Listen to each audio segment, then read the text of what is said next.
So we were on Coastline, right? And our bombs were in the game room and Oh then the hookah yeah. lounge, right? Okay. And what happened was I had posted up kind of down the hall in that Mm-hmm. other room with all the couches in them. Do you know Right. what I'm talking about? Yeah, yeah, The yeah. room with like all the couches in it, like Mm-hmm. just right down the hall. I was posted up there because I think in a previous match they had entered through that room, like that had been their Okay. point of entry. So I had a C4 on the door to the outside, and I was chilling in there. One thing led to another. They all kind of rushed straight for objective, took out my entire team. So I blink and it's a 1v5. I'd never been in that scenario before, I don't think, and I knew immediately like I was probably cooked. My first two kills, not necessarily my skill. The two of them got overzealous and just started looking for the easy kill. Came down Yeah. the hall. I popped them pretty easy. One of them should have killed me. I got really fucking lucky. One of them should have killed me. Didn't. Right. So I popped two of them in the hall. And then I'm like, okay, well, now it's a 1v3. And they planted the diffuser. So I'm like, I got to get in there. No matter what, I got to get in there. So I push into the game room first Nice. because I think that that's where they had planted it. They didn't. I go into the game room first. I kill somebody in that area. That's And then what I I do too. push. I think I killed two of them in that kind of region. Yeah. And then I push into hookah lounge, which is actually where the diffuser is. Mm-hmm. One of them was a nomad, and they had set an air jab over the broken hatch to kind of push me onto the first floor, which was a Yeah. great strat. Didn't work. I came in at an angle where it pushed me right next to the hatch. So I didn't go down. So I got up. I popped the corner. They were waiting outside. Easy headshot. And I go and Dude. defuse it. And I had it. I had it on video and I deleted it. Because I thought That to storage, myself, that storage look, kills you, bro. you know, no, this storage does kills me, but That phone storage. you know that I have bad phone storage. But I thought to myself, when would I ever like really want to show somebody this? And now every now and then I'm like, man, I do actually wish I had proof of that. That was the sickest I clip had you gave two, in career. yes, I had two clips. What's the only ace I've ever had? I had two Yeah. clips from Rainbow saved on my phone. That was one of them. The other one was a wall bang with glass that I got off of a yellow ping. Yeah. Was a headshot wall bang off of a yellow ping. Damn. Yeah. One of my favorite Rainbow moments actually that I never recorded was when I was really early in the game and we were on cafe. We were on that second floor, the bar and the right. room. I was smoke. Because again, I just started the game and that's like Right. all I ever played on defense was smoke. And God, this was forever ago. But you know how across from the big wide door in like the room next to bar, there's the soft wall that goes into like the fridge and the freezer. Yeah. An enemy had somehow already gotten in there, and I got a red ping, and I aimed down sights with my pistol, and I fired headshot off of a red ping with my pistol, no spraying, Least one lucky shot. cafe win. You can imagine how that felt for me as like a Yeah. new Siege player. Dude. I felt like God. Yeah. I felt like God. I felt like the biblical God doing that. Yeah. Um, I had like I mean, I was Specific. playing Overwatch one time and I was like doing a ranked match and I was on my main. Everyone who knows me knows I main fucking Pharah. And I was on fire. I had like a 50-2 KD with like 8k more damage than the second highest. And then I was just like unmanned, possessed. yeah, And I had no recordings of that game. And I I've still had my remember moments. it. I've had my moments on Rainbow, but I've only ever had one ace and only a handful of wall bangs. It's None of the them are that great. stories. It's the stories we tell, though, that keep Right. that keep the spirit alive. Yeah, something like that. If you could only keep one video game in its prime, what would you keep? In its prime, I play more Overwatch than anything, but I would never pick Overwatch. Like, Um, to clarify, you're picking this game in its prime, and it's the only game that you can play now forever. Like you're settling on the prime of a game to play for the rest of your life. Prime Minecraft. No shit. Prime Yeah. Minecraft. Prime Okay. Minecraft. You know like, what? Prime, I respect that. Prime like 2016 Minecraft with like Delicious. like Yep. because you can play survival, you can play creative. Back in you the day know? when we would all get in those gaming trucks that would come Yeah. outside our house and we'd play Xbox 360 Minecraft together. Yeah. And like the You know, those things are still around. really You know, I saw a clip not that long ago of some kids playing in one, and they were Yeah. singing like Jake Paul or something. the only So, trucks like, that come around are like the Full Sail University ones that are Right. like the VR thing. those still exist though. I didn't Yeah. think those would still exist. They still exist. You think they've updated their consoles though, or you think they're still Xbox 360 trying? I hope they still have Xbox 360s and Wii's. I hope those are still there. You think they can keep them alive? You think they've got some crazy yeah. rigs keeping those things alive? Dude, how many Xbox 360s do you think are still left alive in the world right now that can still turn on? There's way more than you might expect. I think a lot of people are still holding on to like an Xbox 360. Yeah, I mean, a lot of people are still holding on to Xbox 360s. Although I will say, that don't even turn on. Honestly, I mean, yeah, I'm saying this like there might be more Xbox 360s left that can turn on and that can like people can play stuff on than original Xbox Ones. Really? Yeah. You got any evidence for that, or are you just spitballing? No, but I do know that I own an original Xbox One that could still turn on if I hooked up to a TV. I have an Xbox One as well. I mean, it's not mine anymore. If I could get one like console though, like my second answer to that would have been Prime Mario Kart Wii. Wow. Anyone who knows me knows. No, but I respect that. I say this with no doubt in my heart. I don't know whatever I told you whenever we were talking about video games at one time, but I am better at Mario Kart Wii than I have been at a skill level at any other game. Interesting. I don't know if we've ever talked about that. Such a beast at Mario Kart Wii. And because I played from like age 7 to 10, I played Mario Kart Wii non-stop. And I was a beast. Like a 10-year-old getting like time trial records and stuff, bro. Yeah, so did you have the steering wheel?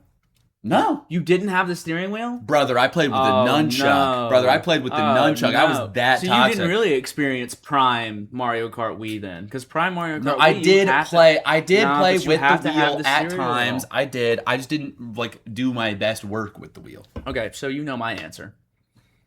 Apex. Season 5 of Apex. Season Apex. Season 5 Apex. What was it called? I can't remember what it was called. Me neither. I want to say Lost Treasures, but I think that was the event that they ran during it. I don't think that's what the season was called. I don't know. Fool's Gold. I don't know. Something like that. Season 5 Fortnite was also crazy. I never got into Fortnite, like, really ever. I wasn't, like, a big Fortnite kid, but that was a fun You know who I did watch a lot, though, even though I didn't watch Fortnite? Skin, bro? Do you know who I watched a lot? No. Who? What was his name? It was C-Day? Was that his name? Oh. Do you remember him? Yeah. Whatever happened to him, man? Probably still makes same kind of stuff. I don't think so. Like, I think he's not uploaded in years. Just gone? I think he disappeared. I don't know. He's the only Fortnite YouTuber I ever watched. I thought his videos were hilarious. More people from that era of like Fortnite YouTube and stuff are around now than you'd expect. Like, no, almost all of them still make videos. But he regularly. doesn't. Like Ali A. But he was the only one I watched as a thing, and he doesn't. Yeah, that sucks. Like, the only time I ever really got into Fortnite is back in 2024 or 2023 when they first added the OG map back, and all my friends were playing. So I was like, oh, what the heck? I'll get back in and I'll play it with them. And it was fun. It was fun to play with them. Yeah. Fortnite never grabbed me. I tried it at different points in my life, and never once was I like, I prefer this to Apex. I think Apex has always been what Fortnite wishes it was. Is Fortnite probably always going to be more popular than Apex? Yeah, because Fortnite just kind of became like a cultural phenomena. Yeah. But I don't think it's crazy to say that Apex on a base level is a better game. I think people were really exaggerating like how much Fortnite changed. Like people are like, dude, if you played Fortnite in 2017 and then played it now, it's completely unrecognizable. I played Fortnite pretty recently. Not really. It is the same game. But I understand where people are coming from. The way that what you were saying about Fortnite is how Rocket League is for me. Rocket League never grabbed me in that way. Yeah, me neither. I mean, I played it on occasion. Max. Like, same thing with, like, a handful of my friends got on here and there, and so just to, like, kind of play something with them, I would. But it was never my thing. I just wasn't good at it. Yeah. It's a tough game. It was just a tough game for me to pick up. The controls are not very good. Like, I mean, like, there are hard games that you can pick up, and then there are hard games that just might not be for you. Mm-hmm. And I think I'm okay admitting that Rocket League just isn't for me. That's just above my skill level. Yeah, it's also a thing where I'm in my head, I'm not like, man, I want to play Rocket League. Which, like, if that's your thing, no. Because, like, there will be some motherfuckers who will never be good at Rainbow. Rainbow will be too difficult for them to pick up. Right. Which is fine. It isn't that for me, but for some people, like, that's just a different curve. And that's Rocket League for me. Yeah. I can't pick up Rocket League. Man, I'm bad at this. I mean, I've I've only touched it like twice, but I was so bad at League of Legends the 2 times that I touched it that I'm like, yeah. I've never played that game in my life. It's, you know what is fire though? You know what? It's a big like pro like esports type of game. I just don't fuck with games like that. No, you know what I I get do it. fuck with? I don't like MOBAs either that much. You know what I do fuck with that? What? Arcane. Arcane was a fantastic show. Yeah. You ever see that? Did you ever tap in? Yeah, I did tap in. Did you watch both seasons? No. It's so good. Genuinely, Rye, I can't believe that I'm saying this because, again, I've never played League of Legends. I don't really care for it. One of my favorite shows ever. One of the greatest shows I've ever seen. I'm gonna have to see serious. it. Oh, and Valorant. I never really played Val. I'm trying to get Chris into it.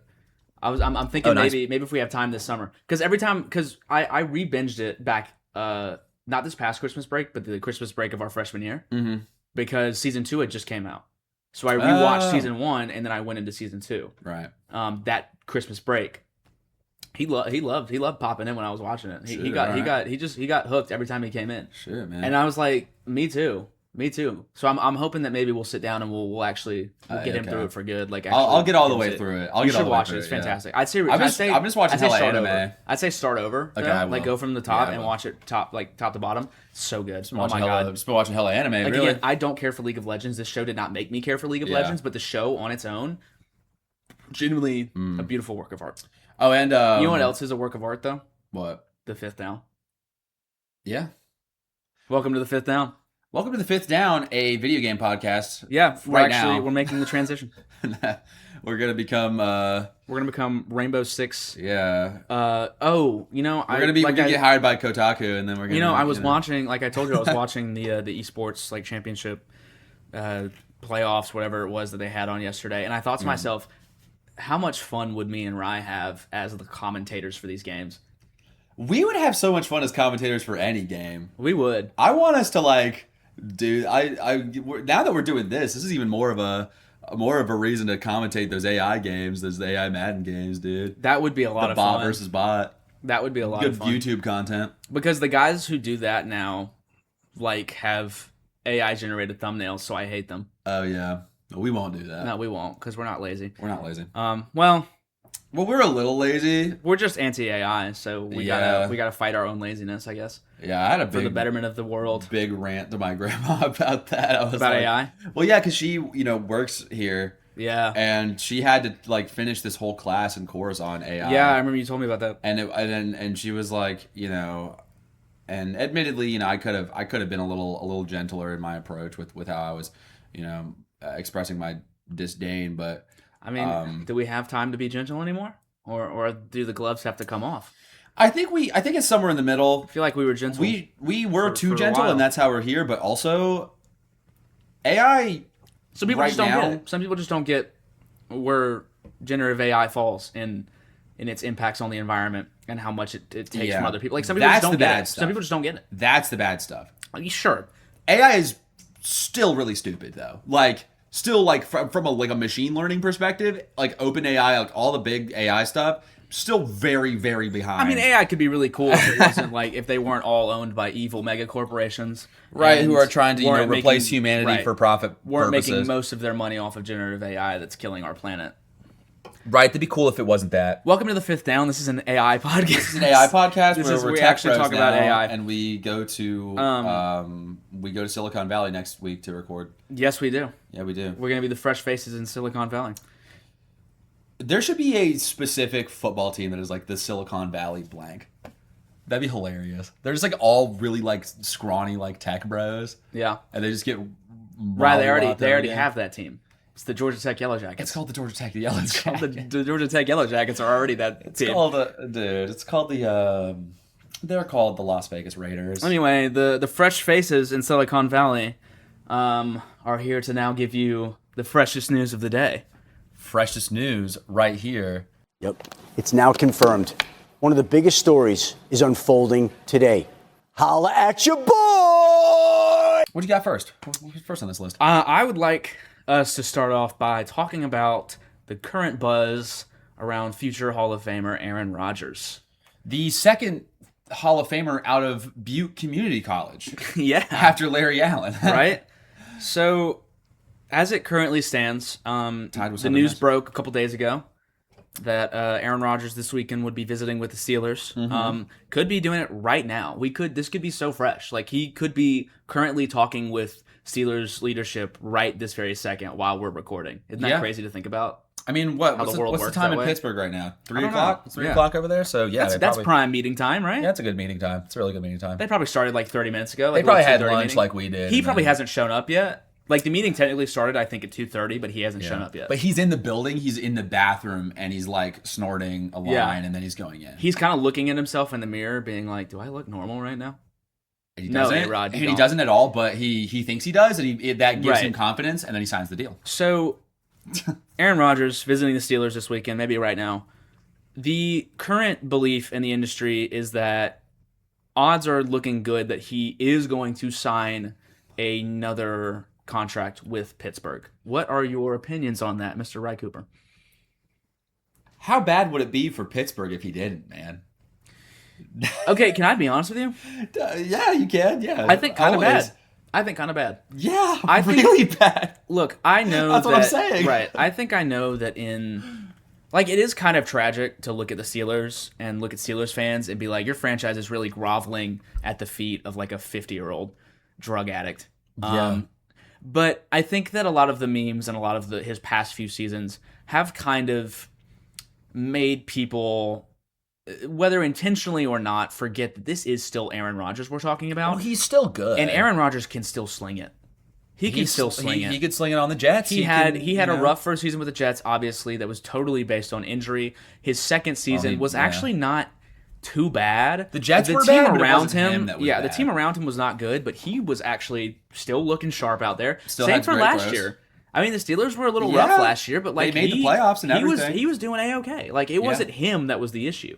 So I think a lot of the memes and a lot of what happened with his first tenure on the Jets.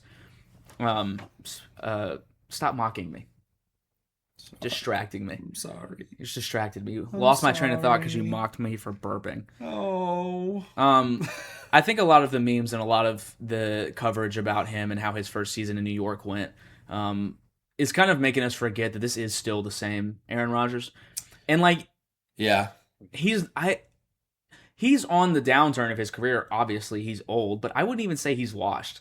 Like, I think that the Steelers are going to be an exponentially better team if they can land him for this year. Well, that's what I was going to say. Especially with the new targets, Michael Pittman. Like, having Aaron Rodgers is better than not having Aaron Rodgers at the end of the day. Like, and I think they're probably going to re-sign him. Yeah, because they should. McCarthy's in the building now.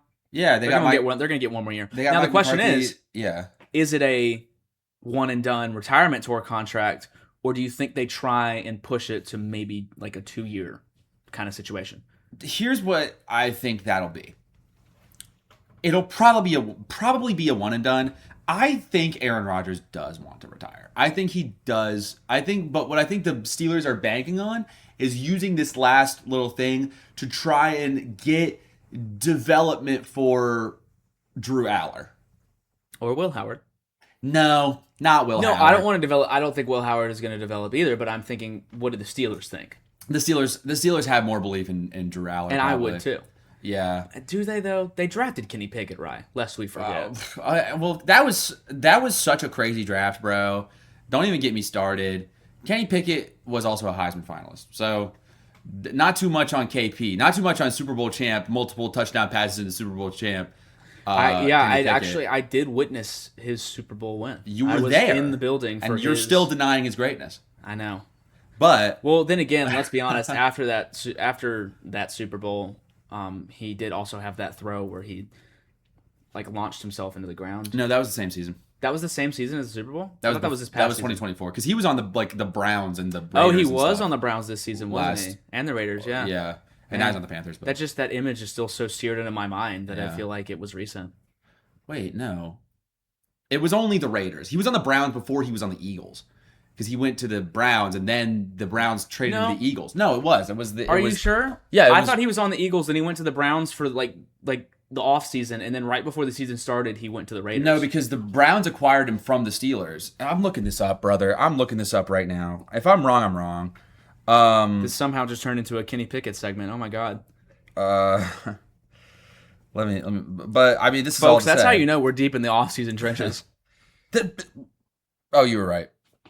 So it was Browns to Raiders? Yeah, it was Browns to Okay, Raiders. Eagles, But Browns, he Raiders, actually yeah. didn't. He didn't make it through the offseason. Right, that's what I'm saying. Okay. That's what I just said. Anyway, yes, this is the team that drafted Kenny Pickett. But I think overall they didn't draft Will Howard to like the 6th round. I think they just wanted a backup, just wanted another camp guy. I mean, that's all that Will Howard's ever going to be, guys. Sorry to break it to you. There's Any Ohio State whatever fans. Look, there was a month after they won that championship where people were acting like Will Howard had like some really solid pro potential, and I was like, what are we talking about? Well, what's the last? What are these conversations that just come out of nowhere? You The know, last the last Ohio State QB that I think actually had pro potential coming out of college was Justin Fields. That's hilarious. We just lost a viewer. My dad just turned this shit off. Sorry, I'm sorry I brought up Justin Fields. I'm sorry. But Dwayne Haskins before that was a way better prospect. I think actually that you're being a little harsh. I do actually think that coming out of college, I could see the pro potential in CJ Stroud. And he did deliver on it that first year. I forgot about CJ Stroud. Listen, is he having? I'm sorry. I thought he went somewhere else. No, is he having some rough times right now? I think he's still fine. Yes. He's a good but I do QB. think coming out of college, he looked like a pretty solid pro prospect. No, I mean a lot of people were like because of like at least way better than Will Howard. My God. All of this is to say that yes, all of these guys were better prospects, better pro outlook than Will Howard. And look, was. and I say that Even to say like, that there's not an issue with being a career backup. It's not a bad thing to be. right. Like, you're still good enough to get drafted and to stay on rosters. Like, it doesn't matter. But I just think people were overblowing kind of what he could maybe accomplish. Like, there are a lot of Steelers fans that want the reins to be handed over to Will Howard. Like, they don't want to re-sign Aaron Rodgers. And I'm like, what is, like, the literacy rate in that fan base? And like, I mean, even like Kyle McCord, like was better than Will Howard in my opinion. Like, I kind of forgot about him. He's basically the Carson Beck of Ohio State fans. But Yeah, except I would probably take Carson Beck over him. I'd take Carson Beck over him every day for 500 years. But Right? Anyway, I would take Carson Beck over Will Howard. I would take Drew Aller over Carson Beck and Will Howard right now. Also true. So for that, I think Aaron Rodgers getting back is going to be a development thing for Drew Aller and not Will Howard. I think if And I I don't can think it'll make, be for more if than I can a make a season. more long-term prediction, It won't be for more than a season. if I can make a more long-term prediction, I think that if Aaron Rodgers does re-sign with the Steelers for at least this year, I think that this upcoming season will be his best season since leaving Green Bay. Since leaving Green Bay? Yeah. Will be his best post-Green Bay season. I think he's too old, really. I disagree. But I think that he's got what he needs to put up the best numbers he's had since leaving. yeah, the Packers. I think the biggest factor in that is the O-line and if DK can get his ducks in a row. I mean, look, adding Michael Pittman is great because now that's two big physical guys that you have to decide kind of like who are you going to put more stock into covering. And then you got Jeremy Bernard. Jeremy Bernard's going to be could be good. good safety blanket, I think. The Steelers are kind of in a situation where I think a lot more people left the Steelers in free agency than people realize. You know, let me also say this. There's something that tells me that I don't even think Mike McCarthy lasts 2 seasons in Pittsburgh. I think there's a good chance that... I don't think he's a very good coach. And look, I think... And he was I at one still point, but think he's that not Aaron anymore. Rodgers, if he comes back, is going to have his best post-Green Bay season. But I don't think they make the playoffs, and I think Mike McCarthy might be a one and done. Yeah. I think the Steelers needed a coach, and they decided to get the guy that would allow them to probably keep Rodgers. And so once Rodgers retires, there's no point in keeping McCarthy around. Teams have done this type of thing with Aaron Rodgers before. Like, if you recall, the Jets hiring Nathaniel Hackett for the Mm-hmm. OC job, which, in my opinion, didn't work out terribly. I mean, he did have a decent Look, they had that second one season game in where New they York. beat the Broncos, and it was all really sweet because all the players were like, "We're doing this for our coach," and it was sweet. 'Cause, Yeah, the Broncos like fired him on like Christmas or some bullshit when he Yeah, it was was with his really family. It was really bad. It was really slimy, and Yeah. and look, was Nathaniel wasn't it? Nathaniel Hackett. Yeah, was thick of Nathaniel KSI. Hackett a good coach? No, not even a little bit. No. But I don't think that it's right to fire a man like that. That's just kind of screwed There's up. also just kind But of it was like a really conversation. sweet. It was really sweet to see all the huddles of that game. Yeah. All the Jets players being like, "We're gonna win for Coach Hackett," Yeah. and then they did. Like, There's a conversation to be had about the Broncos' front office and coaching staff being a little slimy. But well, yeah, I mean, their head coach is currently Sean Payton. It's Sean Payton. Shocking, right? Notable, they're owned by Walmart, right? Yeah. Like, of course they're slimy. Notable pill respecter. Right? Sean Payton. Notable fan of humans. Notable good human being, Sean Payton. Notable real class act, Sean Payton. Notable stand-up guy, Sean Payton. Yeah. You know what? I'm surprised at how many people like the Broncos. Can I say something? But I'm not going to turn this into like a Bronco hate Can I say something real quick? Go. No, it isn't. I mean, I'm indifferent towards the Broncos for the most part. I mean, Jarrett Stidham's a Bronco. I gotta have a little respect little towards family him. connection there. Gotta respect the family ties. Sean Payton is the NFL's equivalent of Urban Meyer to me, where he is a good coach, and he's a good enough coach that people just like to forget that he's a really awful human being. I think Greg Williams was like a bigger offender in the like currently in the bounty like gate right thing. now. Oh yeah. Yeah, but Sean was in on that. Well, yeah, and that's Sean why he got has suspended also for a season, bro. still has his own problems outside of Bountygate. Do you know what I mean? Like, he just strikes me as the NFL's Urban Meyer, where we just kind of conveniently like to forget that he's a bad person because he's a good football mind. Yeah. Because Urban Meyer can't be the NFL's Urban Meyer because he didn't even coach. But I'm going to say that like Sean Payton, in objectively speaking, is a better football mind than Urban Meyer ever was.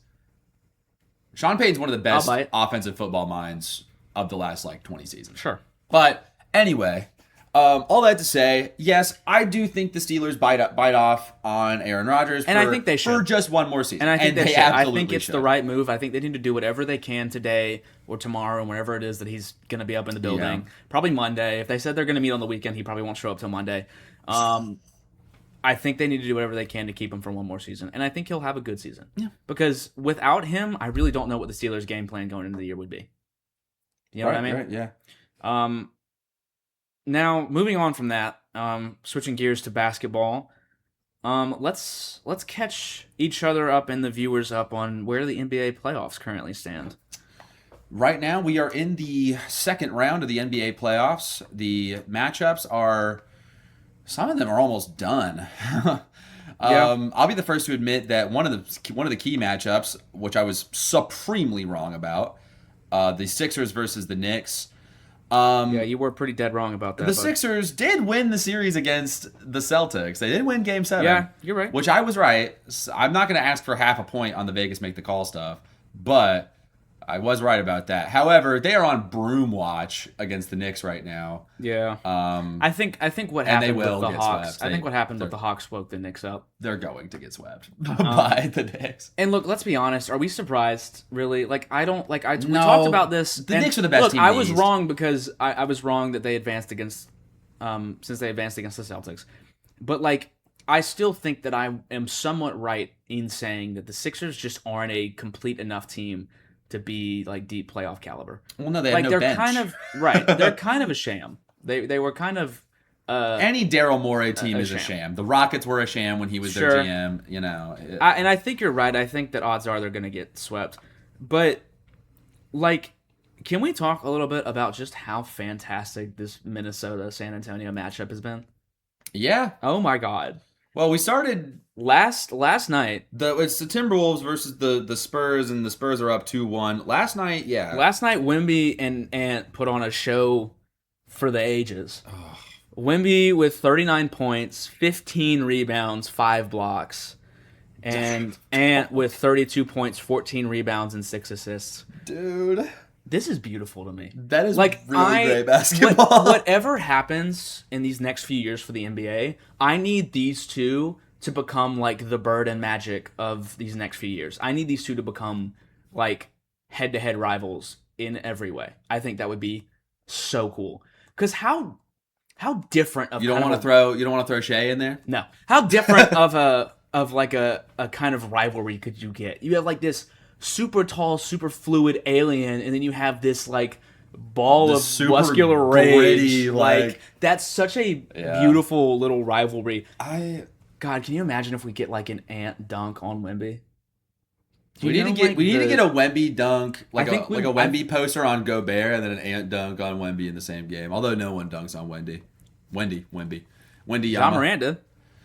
If John Morant could do it, Ant could do it. Who?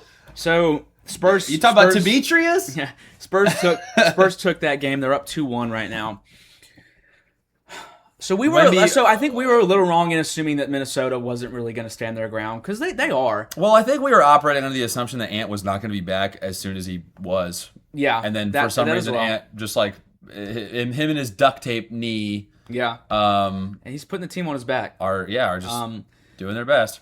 So if Ant can stay in this series, stay healthy, it could be a great series. I do think it goes to 7 regardless. I think it goes to 6. I got Spurs in 6. I think it goes to 7. And I still think I'm going to side with the Spurs because I still think there's not much you can do to stop Wemby.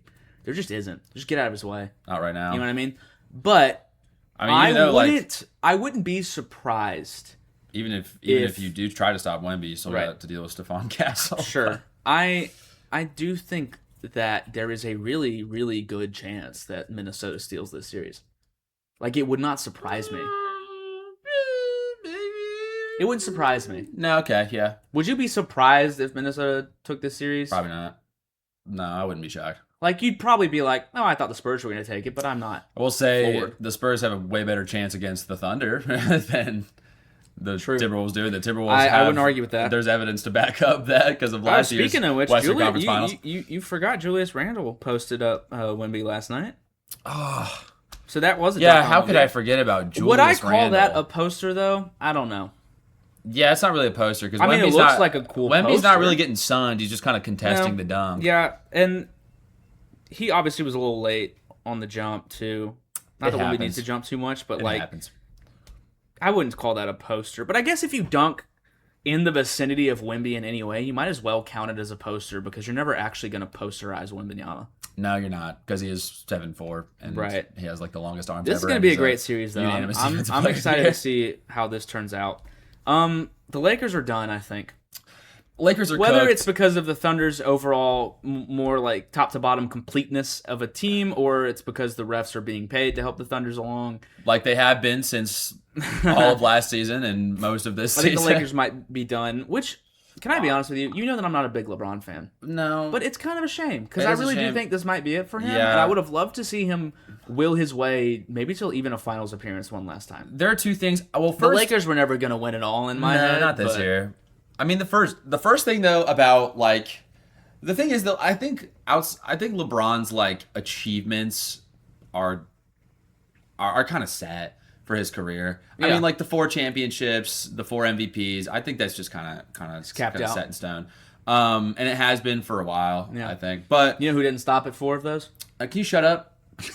Thank you. But I think like. But I agree. I see what you mean. Like, I think that's... Like, there's a certain point where no matter how great an aging legend is, like, you know they've probably kind of capped out on their individual awards. Right. But the first thing is... he's also so far ahead in so many records that it's like he's got no more to break because he's already set most of them. Do you know what I mean? Like, he's just continuing to what does he want to do? Like, tack on to what he has. Does he want to break the all-time, like, rebounds record? Like, what does he want to do? Right. Yeah, that's the thing. I don't think... Like we said, this is probably it for LeBron. I don't even think he really wants to do anymore. I think that we all should have kind of seen this coming because this was kind of that first real season of him getting to play with Bronny. Yeah, and that's all he wanted. And that's really. kind of what he wanted to do, and that's a crazy accomplishment to have done. Having playoff basketball with your own son, right? In the like NBA. How much more? I do wonder how much more LeBron thinks he can achieve because he strikes me as something like he said it before. I think like he's not gonna kind of overstay his welcome. No. Like he wants to leave the game when he's still the best player on the Lakers is the thing. No, absolutely. Yeah. And he's still one of the best players in the league, which is, again, cause I'm not the biggest LeBron guy, but like I'm not gonna sit here and say LeBron, that he's not one of the all-time greats. Because he's still doing LeBron stuff. Absolutely. But I think But how much more does he really want to do, and how much more does he think that he can do? If I was him, I'd call it. I think this would be a good place to call it. Yeah. Because I still think, in a way, you're going out on top. He did win a championship with the Lakers already. Yeah. Like, I think, in a way, like, he won a ring with every team he's played for. Yeah. He's played for 3 teams. That's pretty good. Pretty good stats. And, like, the only time he didn't win a ring is, like, when he was first on the Cavaliers. But he came back. But he came back and won. Yeah. I mean, the other thing to say about this Lakers and Thunder series, I mean, on the side of the Lakers, is the first thing is I saw some crazy conversations that Austin Reeves was getting put in, and I knew that this kind of thing was going to come. And Austin Reeves still a hell of a player. Austin Reeves is a great player, but I also have to say that I view him as kind of one of the most overrated players in the league right now. I think he just contributes so well to the Lakers, but like I don't think that necessarily means that he's kind of like an elite guy. Do you know? He just has heaters that I think are higher than a lot of other like big like second options. Like I feel like he's kind of a system guy to me.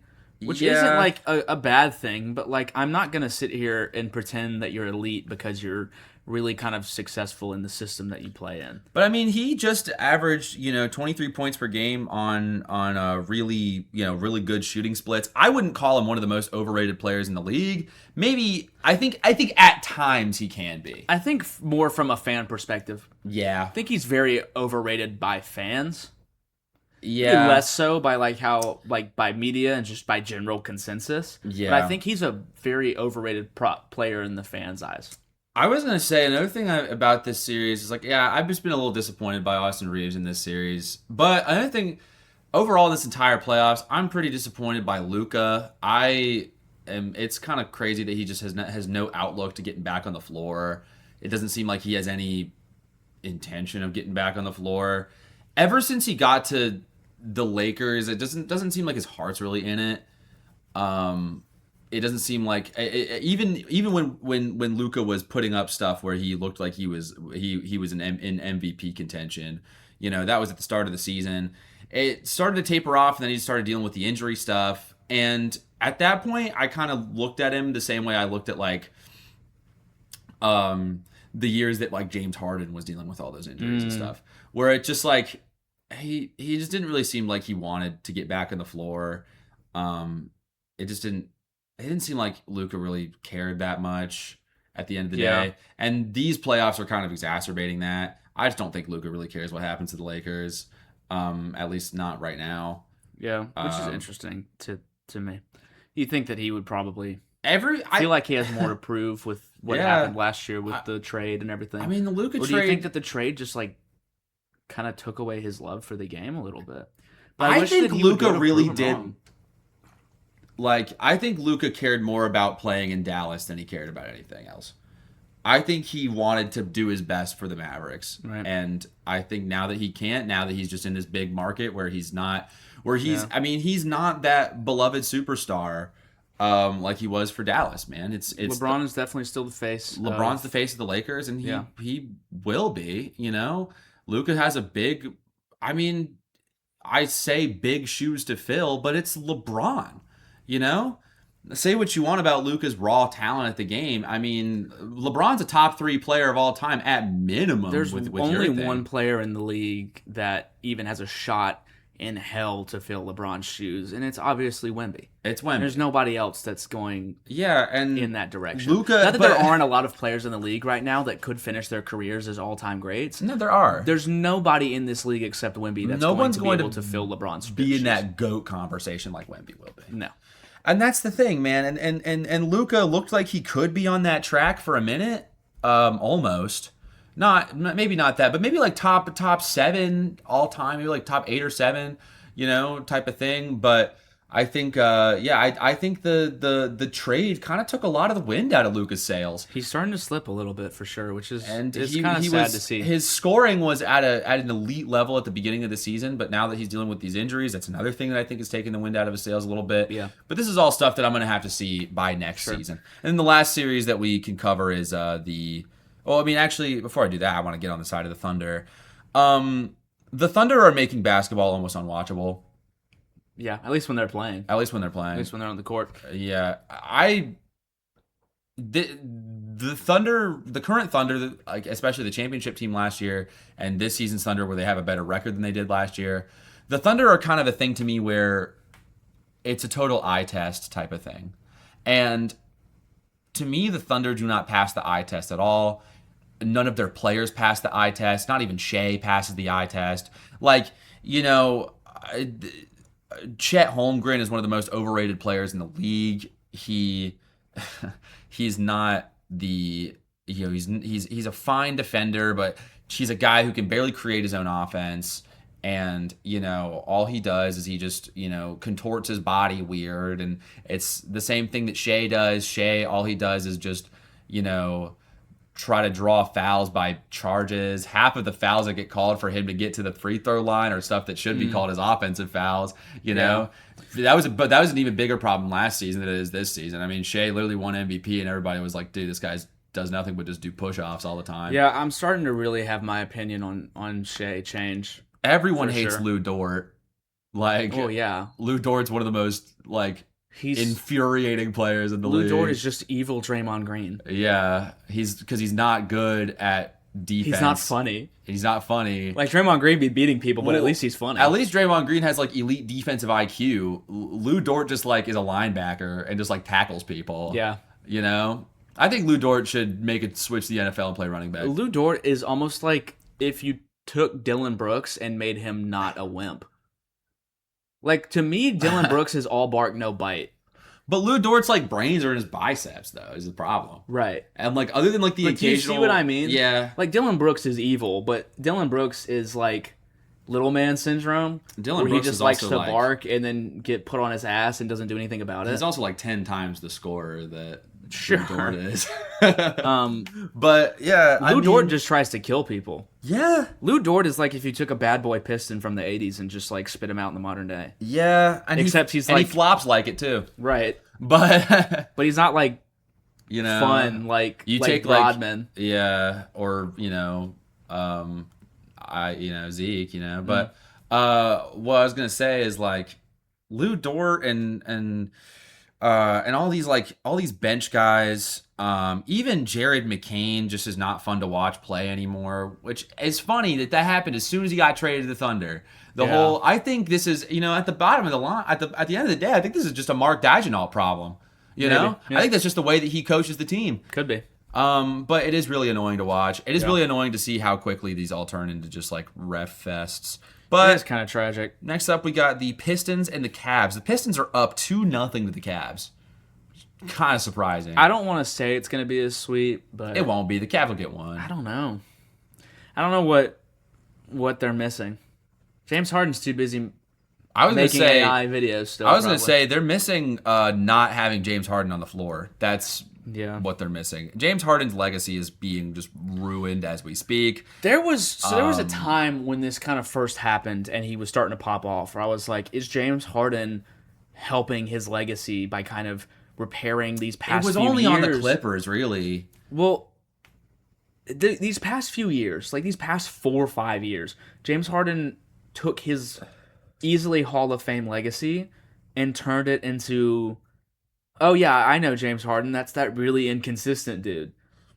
He kind of strikes, James Harden's career trajectory strikes me as a less extreme Julio Jones kind of deal, where his most recent few seasons have almost completely dismantled who he used to be. Because there were so many years where James Harden was just you don't know whether you're going to get a 30-piece out of him or he's going to score 2 points all night. And that's just recently, because James Harden used to be one of the most. And I think it started with his Sixers tenure a little bit. I think that was the beginning of the end. Well, his tenure on the Sixers is Julio's start on the Titans. He was good on the Nets, but then he just always dealt with injuries, and there was always attitude questions about when he was on the Nets. And I think it was just a tough environment for him, because leaving the Rockets did take a toll on him, I think.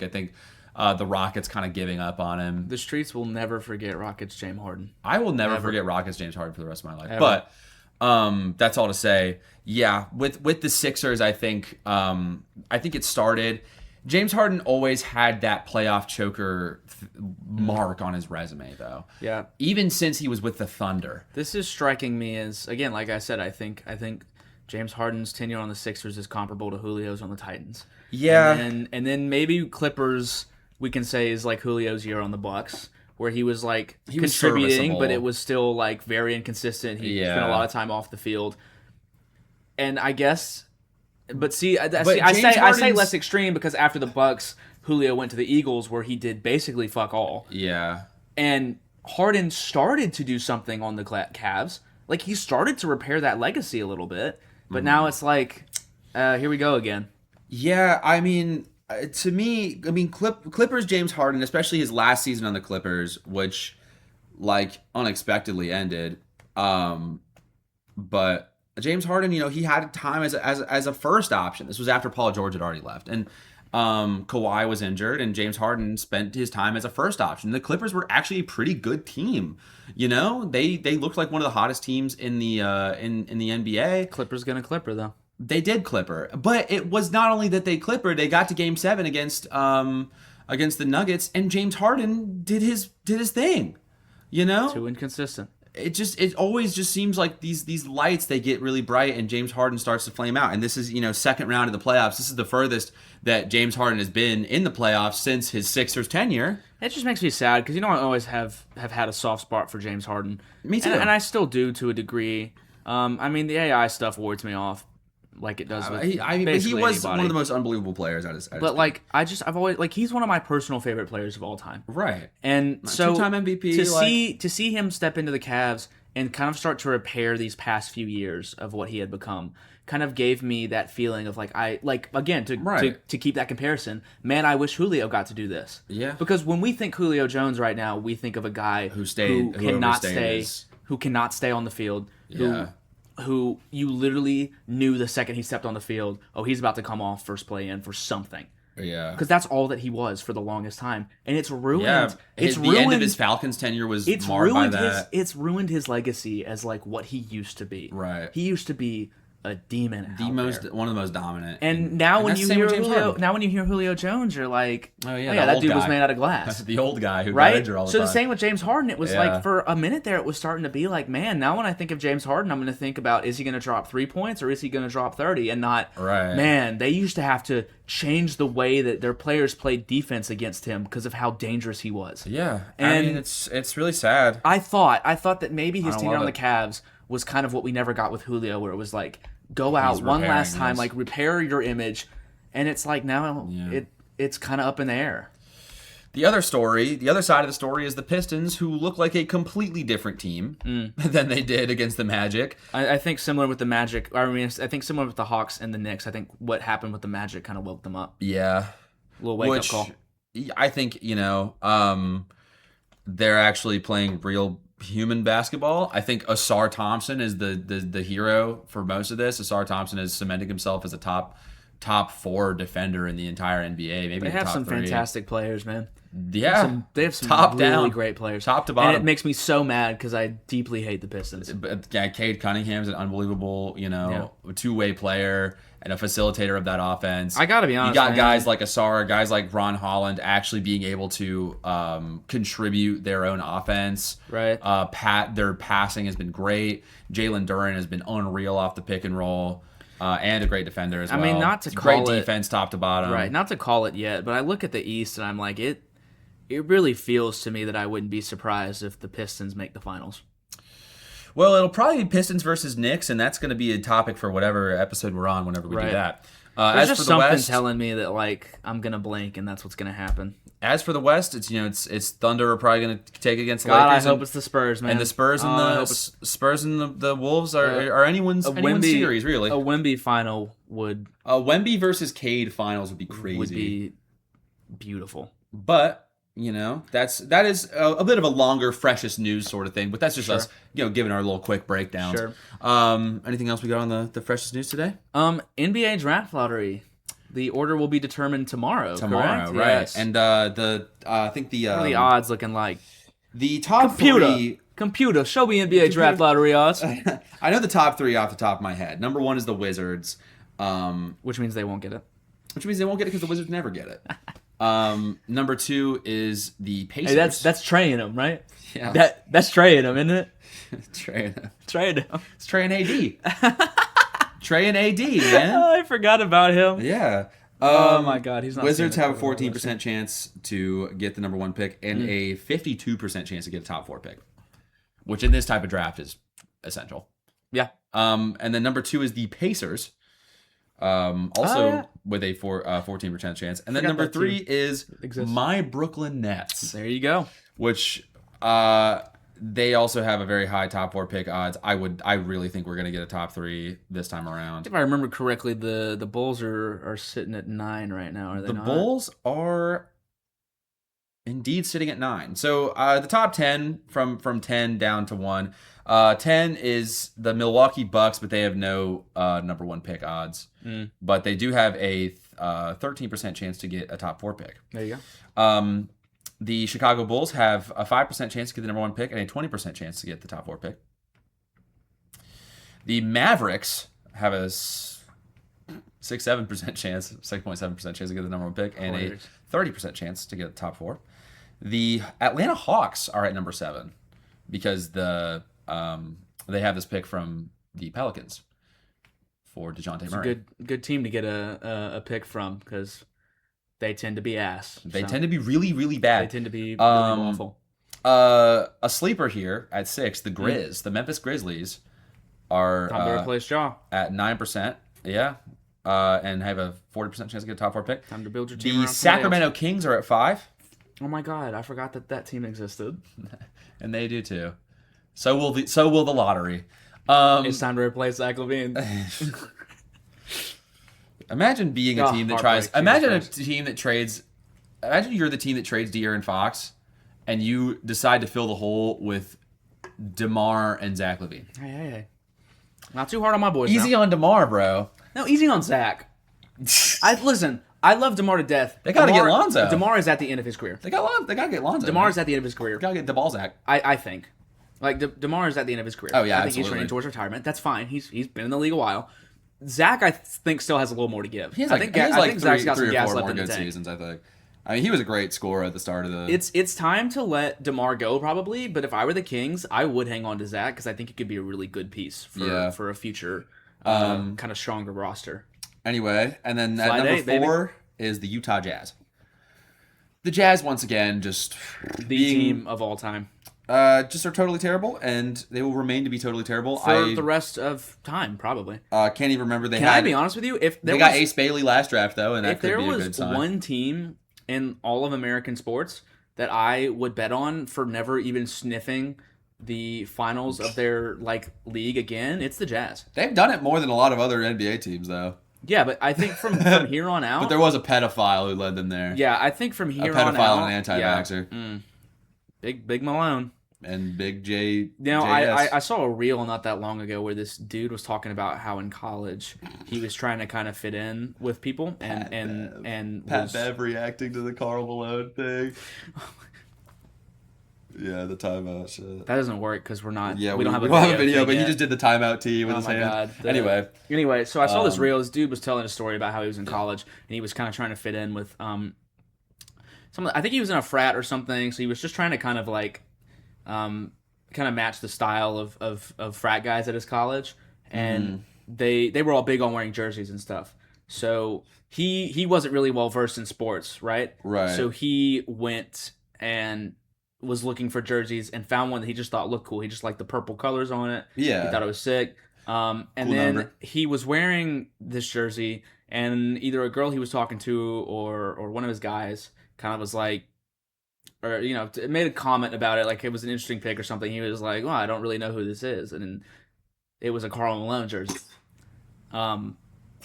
Yeah, that wasn't the only one either, because he said that this was a hilarious reel. I wish I could send it to you, but he said that he had another event, another time where he wanted to get a jersey, and I don't remember what the setup for this one was exactly, but his next jersey of purchase was a young QB with promise down in the great city of Houston, Texas. It was a Deshaun Watson jersey. He bought a Deshaun Watson jersey, and then all that happened. So he's 0 for 2. Just don't let this guy buy jerseys. And so anymore. everyone in the comments was like, "Can you please buy so and so's jersey?" Because the whole joke was that he's never gonna wear jerseys again, because if he does, they're just gonna end turn up out to becoming be like a sex predator. Yeah. Now, in his defense, this Karl Malone one was after all of that Yeah, that's stuff. been a thing for a while. But his Deshaun one, he did buy before that became... That whole thing came out, became public. So, if you had this guy in the room right now, whose jersey would you encourage him to buy? Please buy a Nick Bosa jersey so I have to stop seeing people soy face about Good choice. stuff in comment sections, dude. Good choice. He's just practicing free speech, bro. Listen, he is right now, but if that kind of stuff came out, Right. it wouldn't matter anymore. So please buy a Nick Bosa jersey. Shit, I might have to join you on that one. That's a good call. Yeah. Anyway. Or, hey, you know what? Like, just go ahead and buy that Dort jersey, you know? Buy that Lou Dort jersey. We're already hating on Dort. Might as well get We're rid already of hating him. on Dort. Anyway, those are the odds for the draft lottery. We're not going to go Vegas make the call on this, but if you could assume who's going to win the draft lottery, who do you think it would be? It's just such a tough thing to predict. I can't look ahead at this year and think that maybe it's rigged for a certain team's favor right now, like last year. It seems like everyone who was bad was kind of equally bad. Yeah. You know what? There weren't any like extraneous circumstances. I'm gonna be nice to you. If I were to, not officially, but if I were to Vegas make the call, I think the Nets. Okay. I think the Nets will win the lottery. That'd be great. And I'd be really happy for you. The Bulls aren't gonna win. No. I know that for a fact. The Bulls are never winning a draft lottery again. Go ahead and put that out there. Yeah. But I think it's going to be the Nets because the Wizards never get it. The Jazz rarely get their shot. When is the last time the Wizards got it? God, who knows? That was like the last time the Wizards got it was like John Wall Yeah. in like 2010. Rest in peace. But Do the John Wall. hey, the Dougie, hit a little Dougie on him. I think that you guys are gonna walk out of the lottery tomorrow. I think it'll be the Pacers personally. Okay. That does sound rigged. It does. Sounds it's equally just a little enough rigged. Yeah, but to me, it's like if I had to, I will say I don't think the Nets. I think the Nets will probably get the number 2 pick. You think so? Yeah. I would love the number 1 pick, but I mean but the thing is that we've been burned by this type of thing before. Sure. And we have good odds. There's a pretty decent. But this is the best odds we've had in a while. There's a pretty decent rookie class coming in too. This is a great solid rookie NBA. class. So I'm not mad that if the Bulls have to stay at 9 because I feel like we can probably get a solid talent. Even I'm gonna say this. Even a top 6 pick would be great. Yeah. I won't even I think a top 10 pick. As a Bulls fan, I'm not mad that we're probably going to stay at 9 because I think we have our options. Yeah, I mean obviously, I'd love to win the stuff. number 1 overall pick, duh. But I don't think we're going to be shit out of luck if we sit till 9. Although AJ, especially because AK is gone. Yeah. I don't have to worry about some bum ass bench pick. Now I don't know how good. You don't have to worry about Pat Will anymore. I don't know, how we're going to start off this new era, but it's not AK, so I'm not scared. If it were up to me, get a coach that's going to get the most out of Pat Will. He's the only one left. And Noah Senga. He's the only one left. Hey, listen. I know that he's going to have to do a lot to repair. I'm not actually his hating. image I think after he has that poster. potential. I think he has potential. I want him to stay healthy because I do actually want to see what he can contribute to the team because I do actually think he's got some good skills. But I saw someone comment the other day. Colin Murphy Boyles. I saw someone comment this the other day, and I hate to have to agree with him because this is somebody on my team. He said that bro's going to have a Hall of Fame career to make me forget about that poster. No, that's one of the worst posters ever. It is really bad. And it's funny because Johnny Furphy isn't even a good player. No. It's just crazy that you got posterized like that. It's just his face. I don't even think it would be that bad of a poster if he wasn't making whatever face he was making. His eyes were rolling back. Yeah. It was That's probably it was an embarrassing it's look. the worst ever. And I really it is hate the worst ever. that for him because I'm I hope he's really strong in his mental health because he is probably going to get bullied forever. No, I don't think he needs to have a Hall of Fame career. You know what I think he has to do? What? Have a poster as good as that. He needs to posterize somebody as good as that. I don't think that's ever going to happen. I think it's hilarious. I don't think any player. Well, I think he can poster a guy, but I don't think he's ever going to poster a guy, and that person is just going to happen to make a face as dumb as the one that he made. He's got to put his nuts in someone's face. He's got to will that to happen. I mean, I think I've never seen an NBA player in my life be on both sides of that. Actually, no, Brandon Knight. Yeah. Brandon Knight got posterized by DeAndre Jordan, and then the worst ever. One of the greatest posters of all time. Actually, no, I think it's the second greatest. You know what I think is the greatest ever? What? Aaron Gordon on Landry Shamet. Aaron Gordon dunking on Landry Shamet is the coolest one ever because Aaron Gordon got literally horizontal in the air. That was fantastic. I think one of the best ones that I've seen was it's the loudest crowd pop I've ever was heard. The Ant one from, was it last season? Oh, where he basically kind of threw it in. Yeah. But he was so wide and who was that on? Or was that just There's that Shaq one where he actually put his nuts in the dude's face. Oh, he shoved the dude to the ground afterward too. Anyway, Noah Senga has to do something. Yeah, but DeAndre Jordan's one on Brandon Knight was that was that wasn't even a murder on live television. Yeah. That was a execution. Yeah, and the LeBron on Jason Terry on. Sure. But dude, yeah, Brandon Knight. But then Brandon Knight also had like a unreal poster on like Richard Jefferson or something. Yeah. Like the same season. Right. Anyway, all this Getting to say, distracted talking about posters. all this to say, I will say, talking about rookies, I think we have kind of more than enough spoken on our freshest news. So I think on that the windows into our NFL rookies, yeah, that could be the big picture. that could be the big picture. Intentional grounding. Offense number 7. It's a 10-yard penalty. I'm talking to America here. Excuse me. Big picture rookies, in football, because this is supposed to mostly be a football cast, but That's true. That's why we're called the fifth down and not the fifth bucket. the fifth bucket. You should get more than 5 buckets The in a fifth game. swish. Dude, nobody says swish anymore, bro. The fifth throw. Nobody, white people say nothing but net. Do they? Yeah, white people that a white white people people hit thing? a Nothing three but and say net? nothing but net. White people hit a three No, and I say think white people hit a three and say cha-ching. I think that's a white person thing, right? yeah, bro. No, only white people hit the Kobe. Only white people say Kobe. Anyway, That's true. White people do love saying Kobe. yeah, white people be saying Kobe. White people be saying Kobe a lot. I say Zion. You say Zion? Yeah, Zion. Oh, really? Yeah, Interesting. or Curry. Interesting. I'll say Curry too. Yeah? Curry. I say Caruso.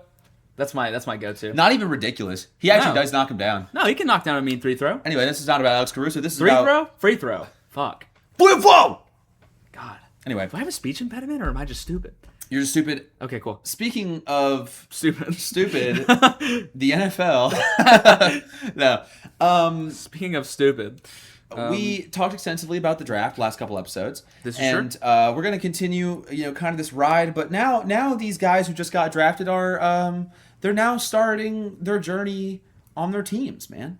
And this is with NFL rookie minicamp for every team has started, and we have started to get a glimpse into how things are looking for every. How things are looking for every team, Yeah. and for all these rookies. Yeah. And what I kind of want to do is to exercise and just kind of talk through certain maybe a few guys, but maybe pick out one dude on each team who has been kind of looking good throughout minicamp so far this early on. You can't really tell a whole lot from these types of drills, No. but it's good to like get a look into It's who's fun. got the athleticism. It's fun to see these rookies in their numbers. Who's got the pop, and in their new colors and in their new helmets. Like it's just Right. fun to kind of get a glimpse and be like, oh man, this is real. They're on the team now, legit. man. They're actually on these teams. They are now. on the team. It's really nice. But we're going to go down the line and kind of pick out some guys and offer a little bit of commentary. First up, starting with the Arizona Cardinals. They had a really interesting draft. Not a lot from Carson Beck yet. Not a lot from Jeremiah Love yet. But one guy who was kind of turning heads for them that I looked into was Caleb Proctor out of Southeast Louisiana from the D-line. As we all know, D-line being a big need for the Absolutely. Cardinals. And I think it's interesting that a dude from a way smaller school can have the athletic outlook that he is.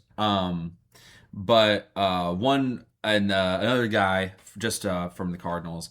The only other defender they drafted, actually, Carson Sharar, is also showing out a little bit for the Cardinals in minicamp.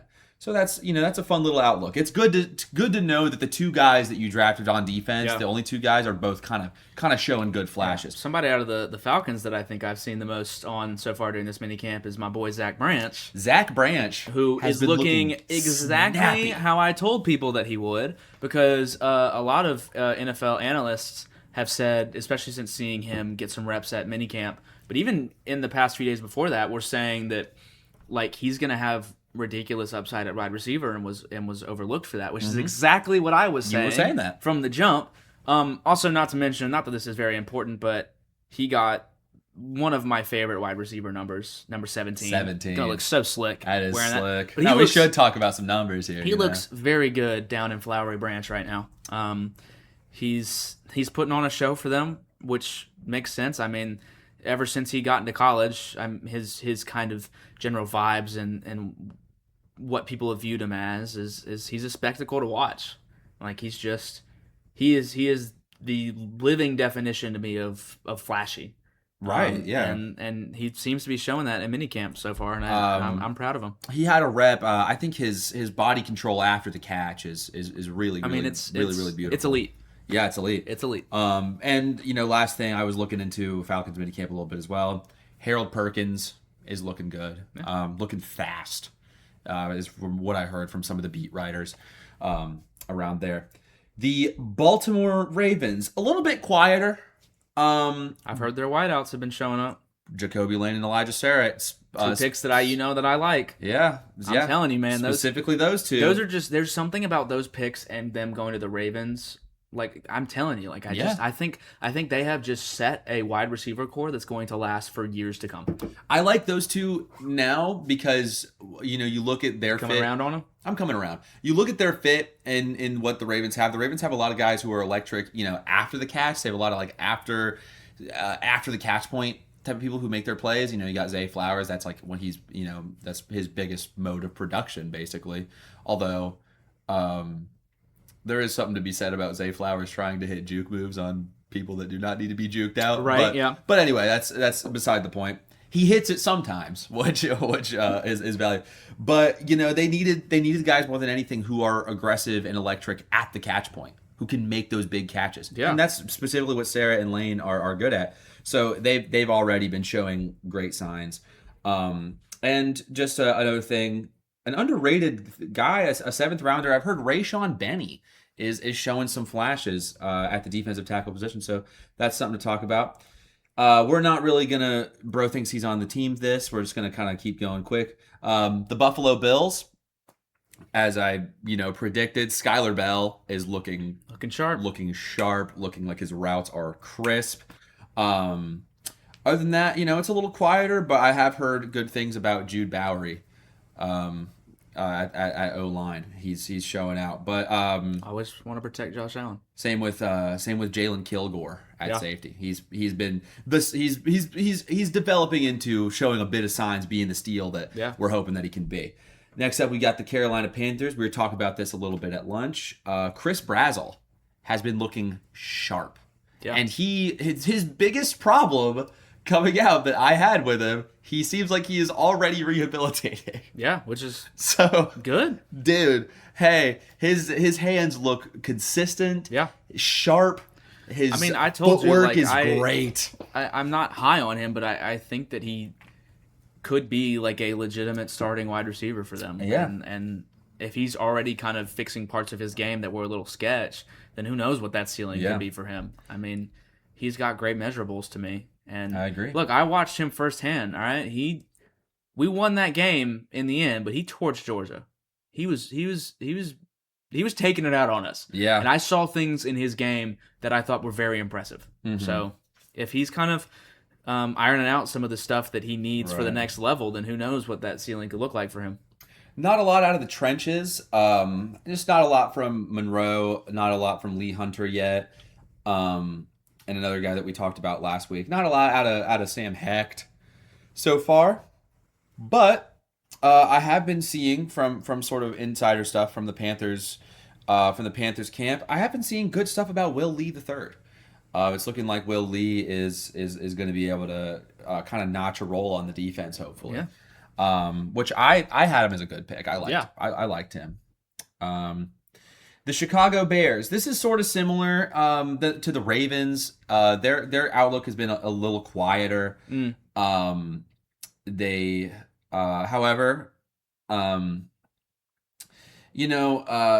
Jones I've heard has been good, and Dylan Thieneman is he's looking like he has that same athletic pop that he did at Oregon. Yeah. So that's what Bears fans want to see. And they signed Scotty Miller in free agency. They just signed Scotty Miller. So everything's going to be all right. Yeah. This is the new exciting whites. The Windy City Assassin has arrived.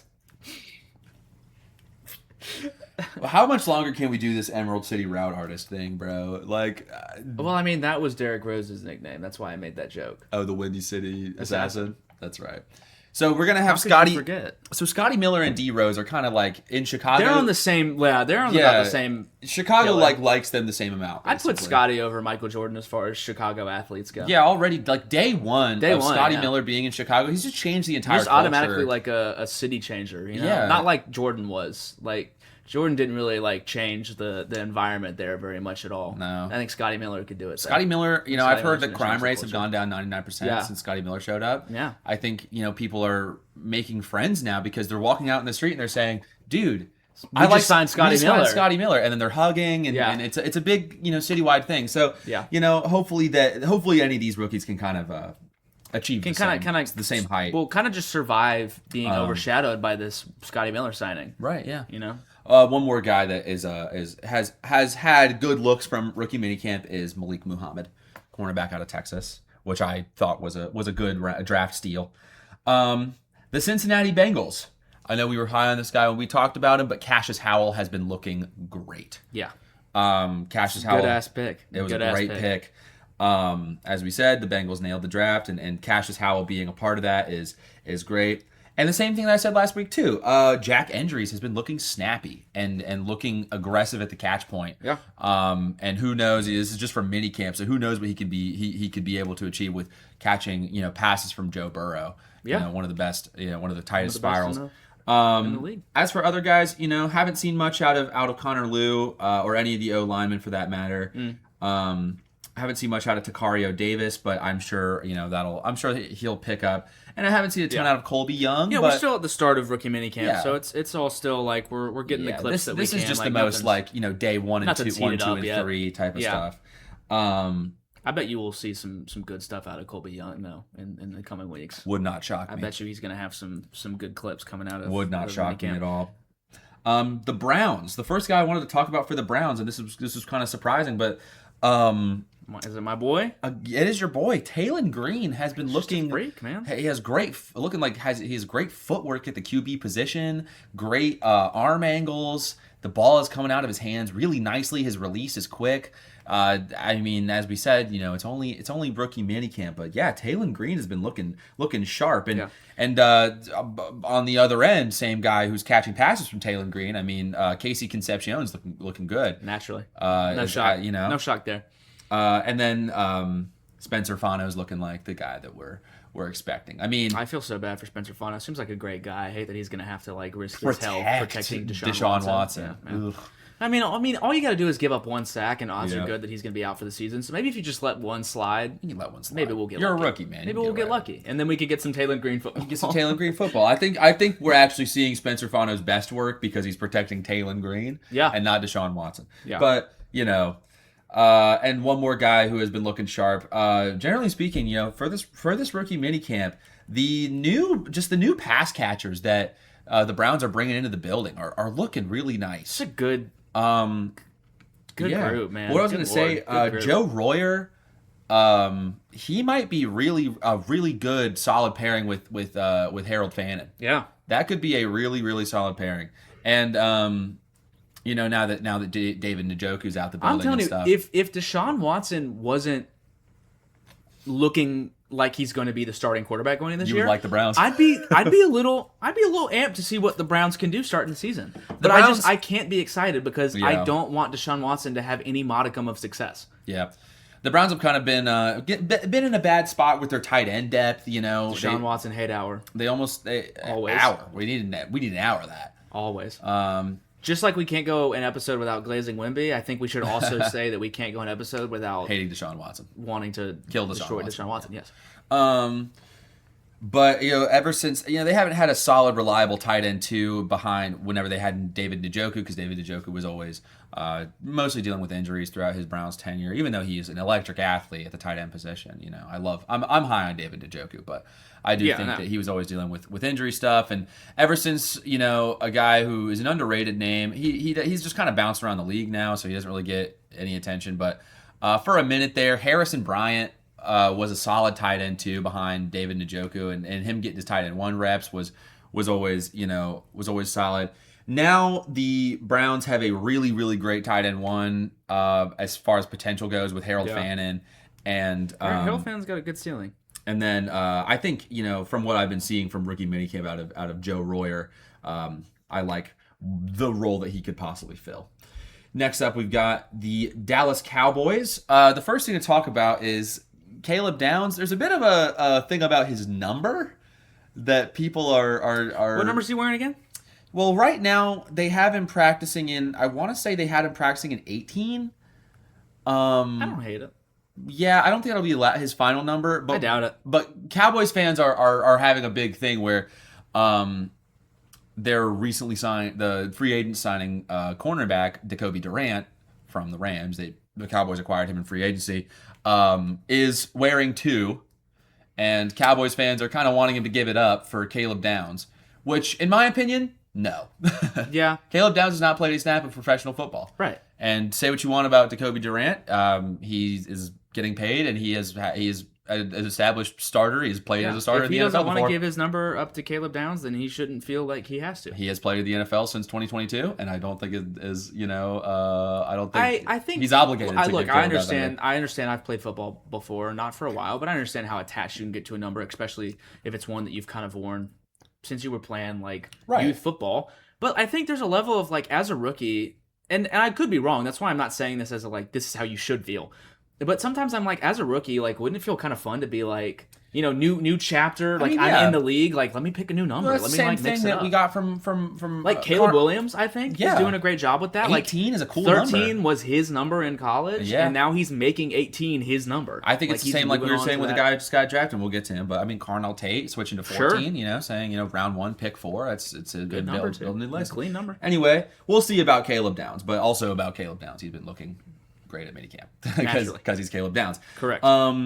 We also have been seeing, just like I said, Malachi Lawrence has been looking quick off the edge. I think the media is starting to kind of join you come in your around praises. on him, yeah. And one last guy has been looking good, and this is great for the Cowboys because they need as many good defenders as they can. Devin Moore from Florida, he's been looking pretty quick, which is good. His footwork looks solid. A team that didn't even pick until the 3rd round, and again, a pretty quiet team, just like Chicago. The Broncos. The only guy who has been really, really showing stuff from the Broncos camp has been Justin Jolly at tight end. But it's, as we said, it's just the first couple days, so yeah, we'll see about it. But I'm expecting I'm going to see a lot from in the next couple days. I'm expecting more. I'm going to see more from Red Murdoch and Tyler Onyedem, their first pick. Next up, the Detroit Lions. I've been seeing a little bit from some of it, namely good stuff from Jimmy Rolder. Yeah, out of Michigan, which I hated on that pick for some reason, but turns out I'm starting to eat my words a little bit. Just a little bit. And Blake Miller has been looking solid, and it looks like he's building up his athleticism, which is good. And a few of their the Lions, a few of their UDFAs have been looking solid as well. So, that's tough. Sorry, we just looked at James Cook's graduation. Sorry, I just scrolled across James Cook's graduation cap. Yeah, and he's got the Bills logo, loyalty above all, got and his 4 and on his it. number 4. It's pretty tough. Dude. Next up, the Packers.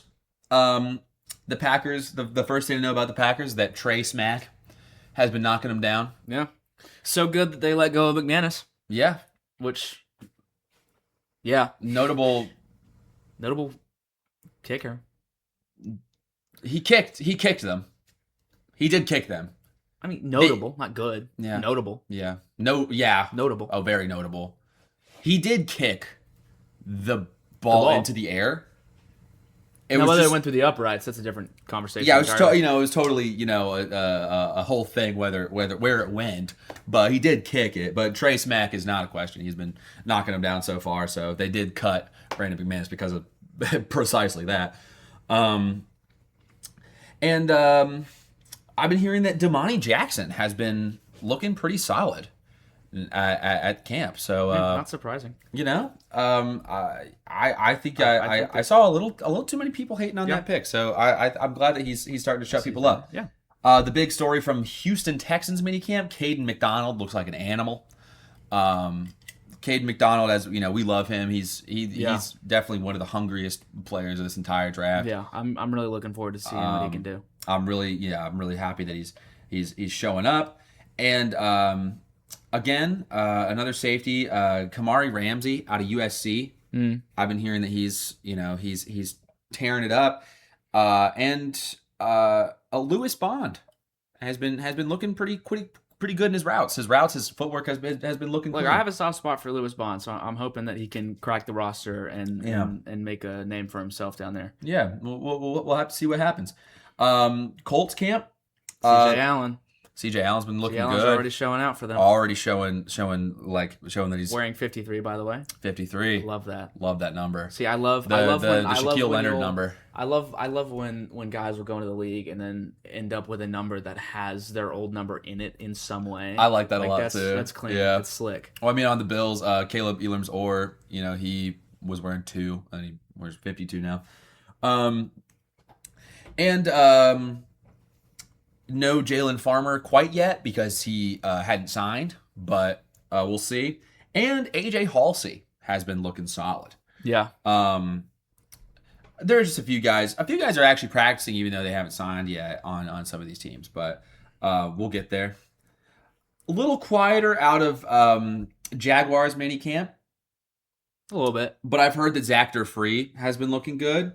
And not a lot out of their wide receivers, not a lot of their tight ends. Yeah, nothing crazy right now out of there. Mostly their defenders have been Probably showing. because how many people are really caring to cover the Jacksonville Jaguars? Not a lot. No. Right. I think but the big story is just we have to see more out of Nate Barkacher. Probably. At least Duval County's going to want to see more out of Nate Barkacher. As for the Kansas City Chiefs, I've been seeing good stuff from Emmett Johnson out of Nebraska. I've been seeing that he's been showing a good little quickness. Garrett Nussmeier could probably crack the roster as a backup. He probably will. And the Mansour Delane's looking Mansour Delane good as well. Which is to be expected. Yeah, of course. But always still notable. Still notable. Chargers, the best player in minicamp so far has been their first round pick, Akeem Mesidor. No surprise there. He's, I'm telling you, he's a game changer. He's going to be great. He's a game changer. He's looking like he could bully some. Looking he's ready dirty. to bully some O lines in the NFL, man. Speaking of O line, another guy who has been looking solid for the Chargers is Jake Slaughter. So if you hit on their first 2 picks, the rest is kind of negligible. Right. But things are looking up for the Chargers. The Chargers are a team that if they can hit on some more of these picks, maybe they hit on a lot of their picks from last year. They got like some quality starters out of last season, right? Last year's draft. Like I said last week, they got a quality starter in the 6th round with R.J. Mickens. They got some good stuff for their secondary. A lot of their defensive problems were addressed, as well as Tuli Tuipulotu breaking out in the way that he has. Add Akeem Mesidor to that mix. Add maybe see more development from a guy like Genesis Smith. And I think the Chargers could be a sleeper team next season. Yeah, it's just all about that O-line. Mm-hmm. It's always about that O-line for them. For sure. And I would like them to maybe make a bit of a push in the offseason for a good tight end. Yeah. Anyway. Could be helpful. The LA Rams. The only person who has been really showing a lot from the Rams right now is CJ Daniels. Yeah. He has been looking all right. And Tim Keenan has been having some good reps. The other guys are just kind of, poking around their camp bodies, but we'll see more out of that. I do have high hopes for Max Clare. I do think he was a really, really fun prospect. Yeah. Raiders. Fernando Mendoza already kind of showing how much of a leader that he is. I mean, he's being very dedicated to camp so far. He's looking good. Number 1 overall pick. I saw a lot of throws from him in those minicamp. Throws are nice. Mechanics look eerily similar to one Tom Brady. The one Mr. Thomas Brady. Thomas Edward Brady. Thomas Patrick Edward Brady. Edward Patrick Thomas Brady. Edward Patrick Brady? No, it's Patrick Edward Brady, right? Something like that. Doesn't matter. Not really. I mean, it is interesting to me to obviously not saying that because he has similar throwing mechanics that he's going to be the next Tom Brady, but that's not a bad quarterback I think to look like. Tom Brady being like the president of football operations means he can also like coach. I thought you were just gonna stop right there. Tom Brady being the president of football. Yeah, Maybe he is de facto. I feel like. Yeah, probably. I feel like that's Mr. Football. I mean, the top 2 players in NFL history should be like the ticket, right? You just got Tom Brady and Jerry Rice, and it's just like, you know. Imagine if we ever saw Jerry Rice catching passes from Tom Brady. Whatever. I think that they did. I think that the universe kind of needed that not to happen. They played football at the same time. Yeah, but they never for like one season played together, and then there was barely any overlap other than that. Anyway, I think that the universe made that intentionally. Yeah, I don't think the world. I think it would have broke everything if Tom Brady and Jerry Rice. You saw how good Randy Moss and Tom Brady were together, and Randy Moss is like right there underneath Jerry Rice. So I think if it was the two of them, then it would have been. I think Jerry Rice to me is and this is, I'm not gonna go off on too much of a tangent here, but I need the people out there to know how good Jerry Rice is. I think Jerry Rice to me is. I don't think anybody doubts Jerry Rice's talent. No, they just need to like really understand how far ahead he is, bro. I mean, like Jerry Rice to me, in my opinion, is the only truly uncoverable player in NFL history. But Fernando Mendoza, like you said, great mechanics, amazing spiral. He's looking one of the tightest spirals I've seen since he's looking like the future. Yeah, but I will say the last person that I saw this about was Sam Darnold. But Sam Darnold's good now. So Sam Darnold and look. Maybe this is crazy for me to say because obviously the Raiders don't have a history of being great, especially in recent times. This is such a better situation than anything Sam Darnold walked into. Absolutely. That's why your coach is Clint Kubiak. I'm not worried your about coach that. is Clint Kubiak. Your coach is not Adam Gase this time, who according to Le'Veon Bell did drugs in his office. Yeah, and is probably one of the worst NFL coaches of all time. Yeah, period. I'd make a case for that. Anyway, another guy out of Raiders minicamp that's been looking tight. Malik Benson has been looking crisp with some of these routes, as well as Trey Lance Dukes showing flashes of that defensive versatility. Miami Dolphins minicamp a little quieter, but we're seeing good stuff out of Chris Johnson and some actually not bad stuff out of Caleb Douglas. I think that pick could end up proving us wrong maybe down the line. The only issue with Caleb Douglas really was how inconsistent his hands were. I didn't really have a lot of questions about his route running. His routes look tight, his footwork looks clean, and I think if he can get on the road to cleaning up his hands, then that could end up being a plus pick for the Dolphins here. And then only other guy who would say is really doing a little bit, I would say, is Kyle Lewis. At the linebacker position. Haven't seen as much out of Jacob Rodriguez as I would expect, but we'll there's see. Still time. We're still pretty early on. We're early in the minicamp process, so it's no biggie. I've been seeing some pretty good stuff out of DeMond Claiborne from Vikings minicamp. Yeah. As well as like I said, Jacoby Thomas could end up being a real plus pick. Yeah, for sure. I really liked him. I think it was a little strange how low scouts were on Jacoby Thomas for some reason. A little bit. Scouts kind of hated Jacoby Thomas as a prospect, but I do think he'll be because I mean he's really cut from the same Harrison Smith cloth in my opinion. Yeah. With just his straight up, like, to me, the most important thing that you need as a safety, not even as like a defensive back, period, as a safety, you need to be really aggressive. A safety has to be super aggressive. Yeah. Because a safety's tackling ability, since, the ways that safeties are placed. Sorry, Brady's showing me a highlight here. A big ol' hit from the UFL. Oh! Yeah, so the San Antonio, is that the Brahmas playing? Nah, that's the Louisville Kings. Oh, that's the Louisville Kings. Well, the Louisville Kings are playing the DC Defenders, defending UFL champs, DC Defenders, and they are living up to the Defenders' name by completely laying out the Kings quarterback. That was a really big hit.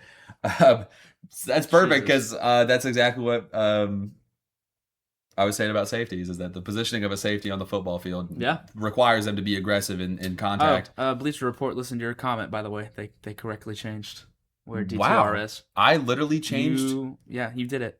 I changed the entire post of a Bleacher Report. by saved the day. commenting because they had him as an Orlando Storm player instead of a Stallions player. I put my little comment, I put my little finger in the air. I was like, actually, which is DTR's a little on the odd because they correctly said that Matt Corral was on the Storm now. That's just they just thought that DTR and Matt Corral would have been a sick QB room in their head. Anyway, Jacoby Thomas has been looking very aggressive, as well as a little bit of good stuff from a bit of a surprising camp here for the Vikings. Charles Demings out of Stephen F. Austin. Yeah, looking sticky in coverage. Oof, that was a little ditty blood. Anyway, the Patriots minicamp, not a whole lot, but I will say a guy who I called out as a great pick, Gabe Jackas, has been looking quite sure. solid. So has Demetrius Crownover. Yeah, he's been looking like a good little tackle. Not as much out of Caleb Lomu, but I think he's gonna keep. I think he's been more consistent than showing big highs, and him and Gabe Jackas kind of matching up is a really good iron sharpens iron type of thing for the Patriots. Only other guy who has been showing a little bit of flashes right now has been Jamarian Miller. Yeah, I like him. He kind of fills a bit of a Damian Harris role that I think the Patriots have been missing for a bit now. Bills legend Damian Harris, right? Or I guess I should say, like, the Bills are missing a Antonio, whatever his name was, whatever his last name is. You've lost me. Whatever. Moving on to the New Orleans Saints. New Orleans Saints might have, unfortunately for you, might have the most guys that I've been seeing really good stuff from. Yeah. I've seen some Jordan Tyson's been Jordan showing Tyson out. has been looking just as good as advertised. Which and that totally makes sense. And one thing I've been seeing from Tyson in some of these drills is I am really a fan more than anything. This was a very underrated part of Tyson's game whenever I was trying to evaluate him as a prospect. I really wish that we started this before we got to the prospect evaluate, right? Because I had a lot to say about a bunch of these dudes. But I was really a big fan of Jordan Tyson's blocking aggression. Yeah. He was always a really engaged blocker in the run game. And they were able to get a lot of value out of him as a blocker, in a lot of these schemes. They'd have him in motion. They would be able to motion him almost like a tight end because he was just really aggressive and engaged in the blocking schemes. And I've been seeing a lot of that out of Tyson in drills. In drills for the Saints. Same with Oscar Delp. I've seen some great stuff from Oscar Delp so far. He already looks like he's establishing almost a bit of a leadership role among this really young offense. Yeah. Already developing a great connection, as I was going to say, with Tyson as well. Both of them already developing a great connection with Tyler Shuck. I've been seeing a guy who I said was an underrated pick. Bryce Lance has been looking quick. He's been looking quick and twitchy, and I'm a big fan of that. Honestly, Bryce Lance, whenever I was trying to evaluate him as a prospect, his only big downside is that he's the brother of Trey Lance, I'd say. But unfortunately, a big knock on your ledger. Yeah, so I mean, you hit on Bryce Lance and Jordan Tyson, and you got Barry and Brown in the return game. I mean, already you're hitting. I mean, all three. they're giving Shuck everything he needs to kind of go out and prove that he's the guy that they're going to want to stick with for the next few years. And for a team that was not that was way more offensive sided in their draft than defensive sided, I'm really I really like what I've been seeing from some of these rookie defenders, specifically Lorenzo Styles Jr., which it looks like they're going to be playing him at the nickel. If they can. Looks like the nickel battle for the Saints minicamp is going to kind of be between Quincy Riley and Lorenzo Styles, and I think that's a fun little competition. Obviously, Quincy Riley is he's kind of in a win-win sort of situation because he's just going to be playing boundary corner if he doesn't end up playing nickel. But for that, I mean, that's all good, and hopefully, this looks like a draft where I can see a solid roster slot for almost all of these guys. The New York Giants have I have been seeing good stuff out of Arvell Reese, which is not surprising. Which doesn't surprise me. He's Arvell Reese has been showing out. Incredible athlete. That's really wearing number 52, which I really like. I really haven't heard too much out of New York, to be honest. But I've heard great things about Arvell Reese, which it checks out. And I'm Arvell glad Reese that he's is definitely a guy who I'm not surprised. he's showing out. Another guy's been looking kind of nice and kind of twitchy, an underrated pick, which I wasn't as high on, but I don't think it was a terrible pick. But Malachi Fields has been looking decent. Yeah. The New York Jets, the first story to talk about here, surprisingly, Cade Klubnik has been looking pretty good. Yeah. Look, that's a solid backup to have. I'm telling you. I told you that I kind of didn't hate that spot for him. Yeah, absolutely. I look at this team and I'm like, this kid has a real chance to start in the season. Yeah. But so far the hero of minicamp for the Jets has been Omar Cooper Jr. I'm high on him, man. He has been looking really, apparently really nice. D'Angelo Pons too has been delivering to a high level, which is great. I'm a big fan of him as well. And then of course David Bailey. I mean, David Bailey. Heard good stuff out of David Bailey as well. He has been with his college number. He got his college number. Yeah, he did get. He's popping out in 31. People are hating on him in the comments, and they're disagree. Like, you do know that this was his number, right? You do know that I was think his college number. 31 right? is tight. I actually really like 31 as a number, 30. and it's basically only because of Antoine Winfield Jr. It's cool to me, right? I mean, hey, he wears it. He wears it clean. He might be one of the cleanest motherfuckers to ever wear 31. Who was I thinking of? Oh, Bills legend Jairus Byrd wore 31, man. So come on. You can't tell me AWJ don't look clean as hell in that 3-1 though. It does look, it looks clean, and it looks clean on David Bailey too. Not as much out of Kenyon Sadiq quite yet, but actually I've been seeing, interestingly enough, the receiving upside out of Kenyon Sadiq has not been showing out quite as much, but that is mostly because of Omar Cooper kind of stealing the show in that regard. But Kenyon Sadiq's blocking reps have been really, really good. Next up, we've got the Eagles. Funny enough, I've been seeing some decent stuff out of Cole Payton. Yeah. Coaches have been ranting and raving about Uar Bernard. Coaches are a big fan of his work ethic and his athleticism.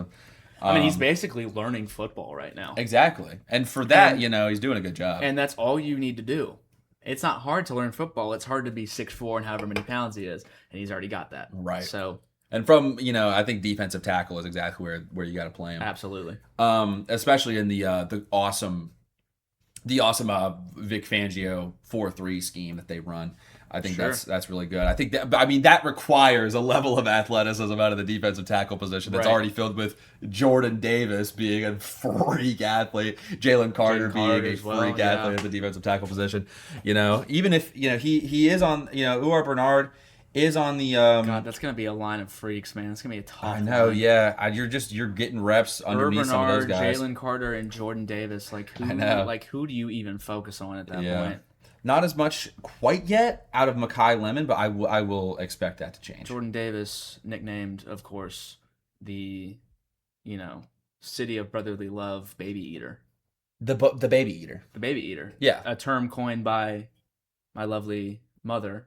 Just in time for Mother's Day, my lovely mother, Katrina Stidham, coined the term for him. I like to think back when he played at Georgia, she called him the baby eater. Yeah.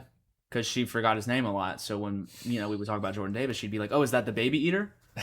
Because he looks like he's huge. He's one of the biggest human beings I've ever seen in my entire life. And he's freakishly fast. He looks like he probably would eat babies if he was like an evil baby eater. Which I don't think he is. But if he was, he looks like that would definitely be his primary source of protein. So right. Yeah. What a scary line to match up against. At least how it looks right now. But we'll see how much of the fundamentals can get down. Steelers minicamp. I've been seeing good stuff from Jeremy Bernard. I've heard that they really, really like Drew Aller. I didn't surprise me. From his measurables, at least. I don't know how much he's been on the field yet. Yeah. But they have been. I think the individual drills. Internally, they have been raving. The smaller scale drills have been kind of Drew Aller. And another story that I've been seeing from Steelers minicamp, Robert Spears Jennings being a bit of a special teams hero. So far. You know what I haven't heard anything about? No. Dalen Everett. No. We'll see. Surprise, surprise. We'll see. We'll say about old DE. Next up, the Seahawks minicamp. The hero so far has been Bud Clark. Bud Clark showing he has. Bud Clark sounds like a kind of Sounds like an NFL Hall of Famer from the 50s. Oh yeah, dude. We are well past the time of a name like Bud Clark. But what you gonna do? What are you gonna do? Good stuff, but I've been, seeing just really great stuff from Bud Clark, and this is a team that just, if Bud Clark can work out as even possibly a going into the season, even a starter, you got your duo being Nick Emenwari and Bud Clark. You're going 2 for 2 on second round safeties in the last 2 seasons. That's real nice. Not as much out of Jadarian Price quite yet, but he has at the very least in this rookie minicamp, at the very least he's shown that he can be a good at worst a good complement with Zach Charbonnet. Yeah, and I actually like Zach Charbonnet as a running back quite a bit. So I think that'd be cool.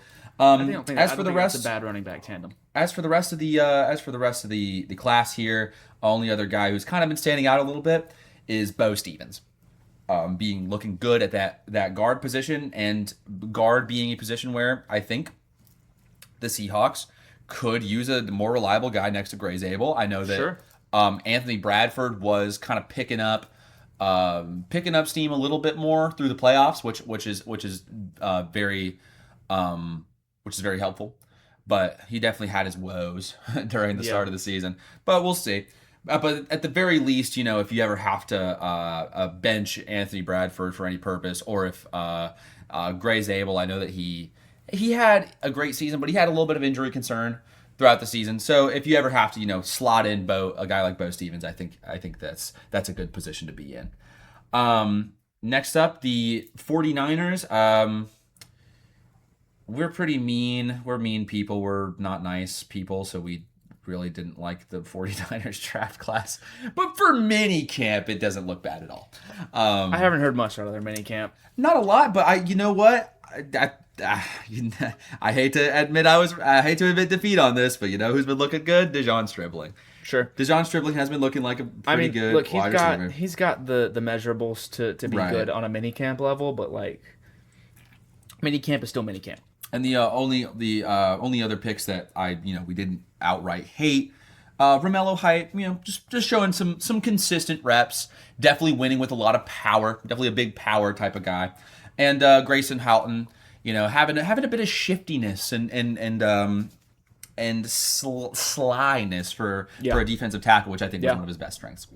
The Tampa Bay Buccaneers, the big story, one of my favorite minicamp guys in the entire NFL. His drills have been unreal. Ruben Bain, just off rip, is looking exactly like you think that he would. His drills have been. There are clips. Early defensive. There's a clip of him where he damn near breaks one of the pieces of equipment off of a rep. Mm-hmm. We got our guy, man. We got nothing. Nothing. I've seen nothing from Bain other than just raw aggression. Wearing number 3, by the way. 3 is cool. That's so clean. That's so tough. And it's a perfect kind of pairing with his college number. Do you know what I mean? Bain Jr. To go from 4 to 3, it has enough of a close connection to his college number, but also kind of being a change, This is such a welcome change from Joe Tryon, bro. Personally, I was kind of hoping because it was available with Rashad White's departure that he'd go with 1, because that would be so clean. But dude, being the 1. For our draft class, that'd be so clean. Someone's pulling up with 1 for the Bucks. Who is Kenneth it? Gainwell. Kenneth Gainwell. Oh, that's cool. No. Kenny G, I like it's that. clean. I don't mind it for him at all. But anyway, Ruben Bain has obviously been showing that he's exactly the kind of guy that you want. And now that I've heard good stuff from Josiah Trotter as well. I've heard that he's been showing out in camp. He's taking on same number as his dad. The moniker of there's Devin a number White. of Devin White. Yeah, the 45. The ghost of Devin White. Right. 45 Get Live. Or Get Live 45. I think it was Get Live 45. He was the... Yeah. I actually don't know what his father wore for us. What number did his father wear for us? I'm going to fact check this, but... Who, Devin White? No, not Devin White. Or what his dad wore for us? Oh, never mind. I was 1 off. I was about to say... Josiah Trotter was the 45th pick too, right? But no, I was thinking of he was the 46th pick. But anyway, what number did he wear for the Bucks? Devin White or Josiah Trotter Sr.? Josiah Trotter Sr. I'm checking right now. Josiah Trotter Sr. wore what he wore, like probably 54, right? No, not 54. I don't know. I can't remember.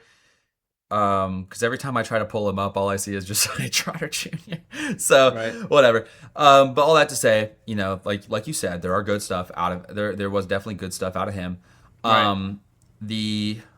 Now that he's done with graduation, we got Ted Hurst coming in now. I think just today to start getting some reps in. He signed his contract. Yeah. He'll be wearing 17 as well. Which again, beautiful. Although unfortunately, I do think that means that Sterling Shepard is gone, which makes me very sad.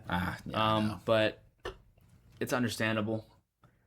I mean, there's really not looking at our wide receiver depth. Dang, do you guys have any? Do you guys have around? any other than Egbuka? Do you guys have any wide receivers that are wearing single-digit numbers? I don't think so. I think Godwin's 14. Hurst will be 17. J Max gonna be 15 still. McMillan is 11. He changed his number to 11. Oh, 11, right. Back to his college number. Clean as hell.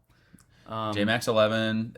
I don't think so. Okay. Well, anyway, at any rate, and the other guy that I've been seeing good stuff out of is Mr. Keontae Scott. I've been liking what I'm seeing out of Great Scott right there. Great Scott. And the Titans first guy who's been showing out big time for the Titans, Keldrick Falk. I've been hearing from Titans minicamp that Keldrick Falk has been showing has been showing real promise out of showing up. I mean, Keldrick Falk has been dominating physically, and which I like because Keldrick Falk is an enormous human being, right? I mean, just like huge. It's just a gigantic guy. But he's been showing good stuff, and so has Carnell Tate. Yeah. But from the 4th overall pick, it's Carnell Tate. I expect that. But Carnell Tate being precisely what I said about him and his strengths as a prospect, I really enjoy how aggressive he's been at the catch point in some of these reps. And I'm hoping to continue to see these guys develop. And finally, for the Washington Commanders. Also, I feel like I can't remember correctly, but I think we messed up. Jeremiah Trotter is not Josiah Trotter. Josiah is the one named different. Jeremiah Trotter is the father. Jeremiah Trotter Jr. on the Eagles, and then Josiah Trotter. So Josiah Trotter. Just to clarify that we had a little slip up there. Just want to make sure we get that correction out before we listen back to this, and we're like, damn, now we seem stupid. Jeremiah Trotter Sr. is the patriarch of that family. And I am still trying to find currently what number he wore for us, but it is so hard to find a picture of him when he was in Tampa Bay. But anyway, at any rate, the Washington Commanders, first guy who has been obviously Sonny Styles has been showing out awesome so far. Shocking, guys. Wow. Sonny Styles is good. Another guy who's me. I could have told you that. Another guy's been, a surprisingly a very, very plus guy so far for the rookie minicamp, Mr. Katron Allen. Yeah. Running back. All-time leading rusher for Penn State. True. But yeah, Mr. Katron Allen has been really, really showing good stuff. And so has Joshua Josephs. A little quieter from the camp of Antonio Williams, but I just don't think it was a super strong offensive day so far. I think but the thing about Sonny Styles is he is also just like Arvell Reese wearing number 52. Yeah. Which is tough. It's a good number. That's tough. Can't hate. Another interesting player who's been kind of strong, Ethan Kaliakmanis has been throwing a good football. And good for him. Which is great for him. Get that roster spot, man. I'm happy for him. Get that roster spot. Yeah. I don't know if they re-signed Mariota. I think they did. They did. I think they did. They did. I think he's still on a current deal. I don't think they re-signed him. Oh yeah, I think it was like a two season deal. On a deal. Yeah. But as of right now, the only guy who Kaliakmanis would really be in a competition with to make the roster would be Sam Hartman. Yeah. So we'll see how that goes. Birmingham Stallions legend Sam Hartman. Notable Stallions draftee Sam Okay, Hartman. I finally found Hartman. a picture. Jeremiah Senior wore 50 for the Bucks. 50. So Okay. I don't know. I can't remember off the top of my head if that's a number that's currently occupied or not. I would imagine that it is. Brother. Unless Josiah. Yes. Vita Vea. Oh, good Wears point. 50. Jesus Christ. Fake fan. Bro don't know his yeah, numbers. good point. Bro don't know his numbers. Good point. Anyway. Yeah, you're not going to take 50 from Vita. Yeah, I don't think you're taking 50 from Vita Vea. I think that I don't is think his you number. even, I don't think you even wanted to try. No, probably not. I wouldn't. Even though Vita Vea seems like kind of a nice guy, but Nah, he seems like a sweetheart. he seems like a good guy. But I don't want to walk up to him and be like. Despite- it would be like that scene from Regular Show where they're Yeah. like trying to ask for the bouncer's pen. Oh, I might. Can I borrow your pen? Yeah, despite what the rat tail might say, I think that Vita Vea is a sweet guy, but he also is one of the most massive human beings I've ever Yeah. seen. So I'm not gonna really ask him for much. But if we wanted to go back and see if there's anybody in the there have also been a few UDFAs showing out for some of these teams. Believe it or not, Diego Pavia has looked slick from what I've heard. Yeah, He's been looking pretty decent for the Ravens. They like what they see out of him. he has. Yeah, it's some of these dudes have been getting these minicamp invites. I haven't heard of definitely- like a lot of other notable UDFAs though that are. Yeah, really one guy I've been impressing. seeing is Giants rookie minicamp, Thaddeus Dixon, Yeah, the cornerback from North Carolina from UNC. Thaddeus Dixon. What a name. Thaddeus Dixon, yeah. What a name. He's been playing pretty well. There are a lot of guys who are getting some contracts. Specifically, a lot of teams are getting new long snappers. There's some new Position of long need. snappers, including possibly the Buffalo Bills. We do have a long snapper at minicamp, and I don't know who our starting long snapper is right now. But it looks like we were trying to get it to think. Reed Ferguson. Did you say we? Did you say we? I did say we. Bro thinks he's on the team. It's really unfair. It's my team. It's my quarterback. Well, I don't think I'm on the team, but I do like my team. And You think you have an idea of who is going to be on your team? I do, and not the Buffalo Bills. Not the Buffalo Bills. no. My Toronto Maple Leafs, my NHL team, your Toronto Maple my Leafs. Toronto Maple Leafs that I love, even though they hurt me and they cut me open. They recently, and it's a little controversial. Not a lot of people are a fan of this, but Leafs fans are certainly a fan of this. We won the NHL draft lottery, and we have the number 1 pick in a draft that features a guy playing for Penn State, Gavin McKenna. Mm-hmm. And Gavin McKenna is unreal. The first thing to know about Gavin McKenna, and I think it's obvious, I mean, no matter what, McKenna or nothing to Yeah. me. But the first thing to know about Gavin McKenna is that he just had, in college hockey, he just had 51 points in 35 games. Damn. And points and including 36, which he averaged an assist per game. Not even just straight up like combined. 51 points in 35 games. But the year before that, this dude for the WHL, which is one of the probably the highest respected junior hockey league in Yeah. Canada. It's between them and the OHL. Yeah. Gavin McKenna for the Medicine Hat Tigers in 56 games had 129 points. Wow.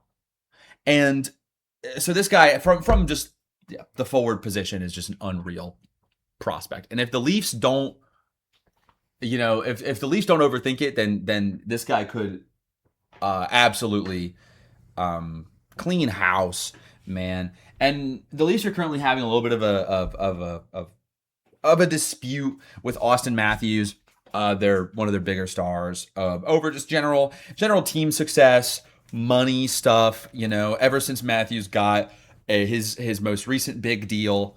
I've seen some people. The market's kind pointed of reset. I've seen some people point at that and say that they think there could have been a little bit of rigging for this because of that. Do you kind of see where they're coming from? A little bit, but we did have, I want to say, the third best odds. Either the third best odds or the So fifth it's not best too odds. crazy. It wasn't anything insane. I do Draft think lotteries are just dumb. if draft lotteries are just dumb, if you wanted to point to any sort of rigging, I think the San Jose Sharks, who missed the playoffs by a hair this year, getting the second overall pick, I think that might be a little closer. Sure. Because the San Jose Sharks. Is this like a deep draft class, or is it basically Gavin McKenna and everybody else? I would say it's decently deep. You think so? I would say the forward class is a lot better than the defenseman class. Gotcha. And last year was kind of the opposite. I think outside of, because the number one pick last year's draft and the consensus number one prospect was Matthew Schaefer, who was a defenseman. And then as for forwards, there was but it was a deep defenseman class because there were more guys who were kind of close to that. And then as for forwards, it was kind of this guy Michael Misa from the OHL. He's a center. It was kind of just him and everybody else as far as forwards went. But there were more forwards off the board. But anyway, all that to say, this is a deep class. Yeah. I know for a fact that the Leafs have to go Gavin McKenna, but the teams that come afterward, they're not in a bad spot. I will say, though, teams that are more needy for defensemen, kind of in a worse spot. And I will say, above all else, the San Jose Sharks are needy for a defenseman. So they're kind of in an awkward spot. Yeah. But the consensus number 2 prospect is a guy from Sweden by the name of Ivar Stenberg. And he's got really, really great two-way potential. But I had to say, the Sharks should just take him, over reaching on some other defensemen. But regardless, my team getting the first overall pick is something that I've never experienced in my fandom, And it's a strange feeling for sure, having just direct access to somebody who's an amazing crazy. prospect. And it could, possibly change soon with the chance that the Nets have at number one pick. But anyway, that's just my 2 cents on the Maple Leafs getting the number 1 pick. Although I will say, to you, man, it's a big deal. The only thing that gets it though is that I understand why people say this, because this is the first year that we've missed the playoffs in like 9 seasons. Sure. And we got the number 1 overall pick Yeah. immediately. And the last year before that 9 season span of time, that span of time where we made the playoffs all those years, the year before that where we missed the playoffs, we also got the number 1 pick that season as well. So I get what people are saying. And just people aren't really a fan. A lot of NHL people aren't really a fan of the Leafs in general. If I had to describe it, the Leafs are kind of just they're a little bit, it's a little bit of Cowboys syndrome, basically. They're kind of the Cowboys of the NHL, where they kind of just have a lot of Leafs fans kind of talk big and mighty, and the Leafs won a lot of championships before the 80s and stuff like that, and haven't in a very long time. And so for that, it's just like similar to the Cowboys. But anyway, it's my 2 cents. We're talking about a team that won championships forever ago and misses the playoffs and is in the draft lottery. In a different league, but my gorgeous, beautiful Chicago Bulls did find call their them more new gorgeous executive vice president of basketball operations, Bryson Graham. Yeah. We nabbed him from the Hawks. He was with them for a year, and then I believe before that he was a longtime piece of the New Orleans Pelicans. Had to get a little quiet there. Yeah. So he is. You think he was his position? He was the main brain behind Zion. I doubt it. No, because Zion was the consensus number 1 prospect by a long shot. I do believe he was involved in the Derek Queen deal from a few years back. That was just from last year. Was that last year? That was last year. Oh, that was last year. Yeah. Yes. Yeah, he was part of the Derek Queen deal. Not bad. So not bad. he's not like young, but he's pretty young for that world. especially the for business president world. of basketball operations. Yeah, world. so he's risen up pretty quick, which I think gives me a little bit of hope because it's like that means he's respected. That means he obviously knows what there's he's an doing to aggression kind of drive. behind, Sure. you know. He was not, as far as I'm aware, part of drafting Zingas Ringus. So I'm not too worried about that affecting our draft plan for this year. Pistops Porzingis? No, Zingas Ringus. I don't know who Zingas Ringus is. Zachary Oh, Zingas right. Ringus. Zingas Ringus happens it. So, Resuck but listen, shit? I think the fan base for the most part, That was just a bad draft. fan base on this is kind of torn. Yeah. I think there's a lot of people that were hoping for better, especially again because he's coming from two organizations that are not particularly known for their organizational success. Yeah. I think he's got to break it down case by case. Though. Sure, and I agree as well. And I think we're being a little too hard on him for parts of Probably. what those teams did that he wasn't really like in on. Yeah. But also, You never know. can I just be honest with you? Go ahead. I'm simply excited because it's someone different. And I told you this, we kind of touched on this last week with It's my not- rant on the Chicago yeah. Bulls. I don't care with who, well, I do care. I can touch on the coaching a little bit. But I don't care because it's just going to be something different. So we could actually go backwards and be worse, but I think that I'll be okay because it's not the same There's thing. more that we hope were that you facing. could build from it than Right. what you were already doing with. So I'm just curious to dude. see. I mean, a lot of this is going to come down to where we land in the draft and then kind of how he approaches his first draft. Yeah. But at the end of the day, he's not AK. He's not the Acme group. He's not AK. And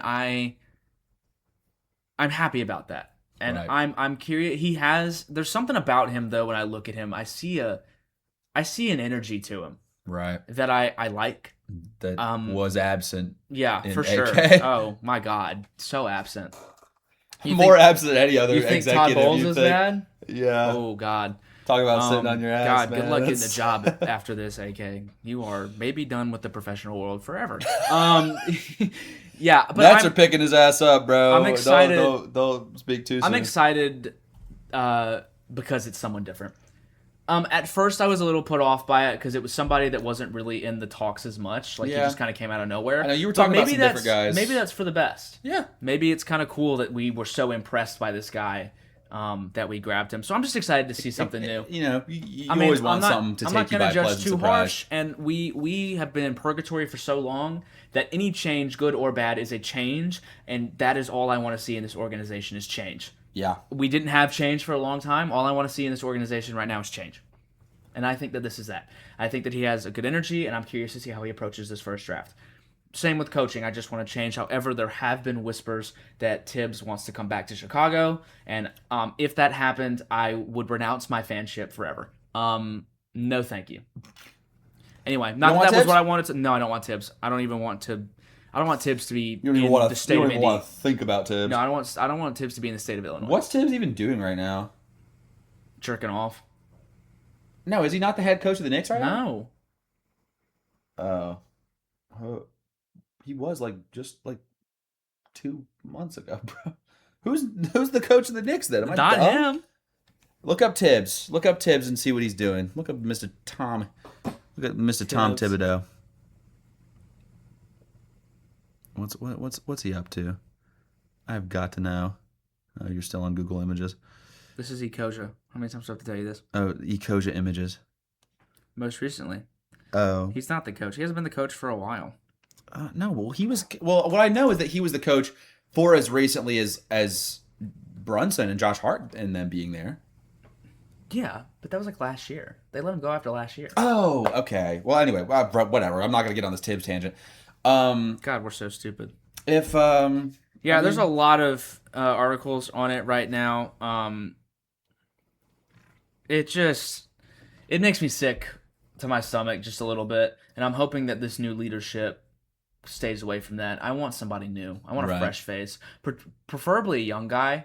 A young coach would be Yeah. nice. Go get a young assistant somewhere. well, yeah. But we'll have to see because at the same time, Well, we re-signed Jordy Fernandez. we Maybe are that's not everything it's still cracked up to be. we are still a Reinsdorf owned team, and that means that most likely Tom Thibodeau will be our coach next year, And by the end of the season, The inconvenient truth.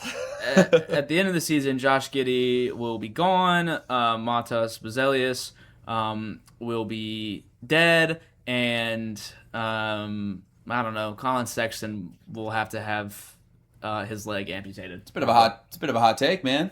Is it? Montas Bozel's being dead. Is it? I'd plead the fifth. Tebow has more box office than Kobe Bryant? Yes. Than Kobe Bryant? Yes. Is Tim Tebow more box office than LeBron? I think so. So you'd plead the fifth, is what you're saying. Regardless is of it time to plead the fifth? Regardless of the awful grammatical usage of that, we just had to have a way of we have to transitioning segue. the next segment. We got to segue. But regardless, it's a tough world out there, and no matter what, we have to find a way to segue. It's so tough. We don't just want to make it abrupt, Yeah. Like we want to segue. Segues are fun. This segment is Plead the Fifth, where we talk about hot takes from either around the web or from people with that we ask and we talk with. Yeah, so our audience. Today we're gonna start with, not going too in detail, but I think your dad. our first ever audience hot take, kind of. Well, we did have Rick and Morty versus Sports Ball from my friend Will, but yeah, I don't count that. Anyway, no, that counts. No, that's an important debate. I don't think so. Anyway, your dad says, and I want to read this one. Go ahead. Let the people know. And by people, I mean probably him. Him again.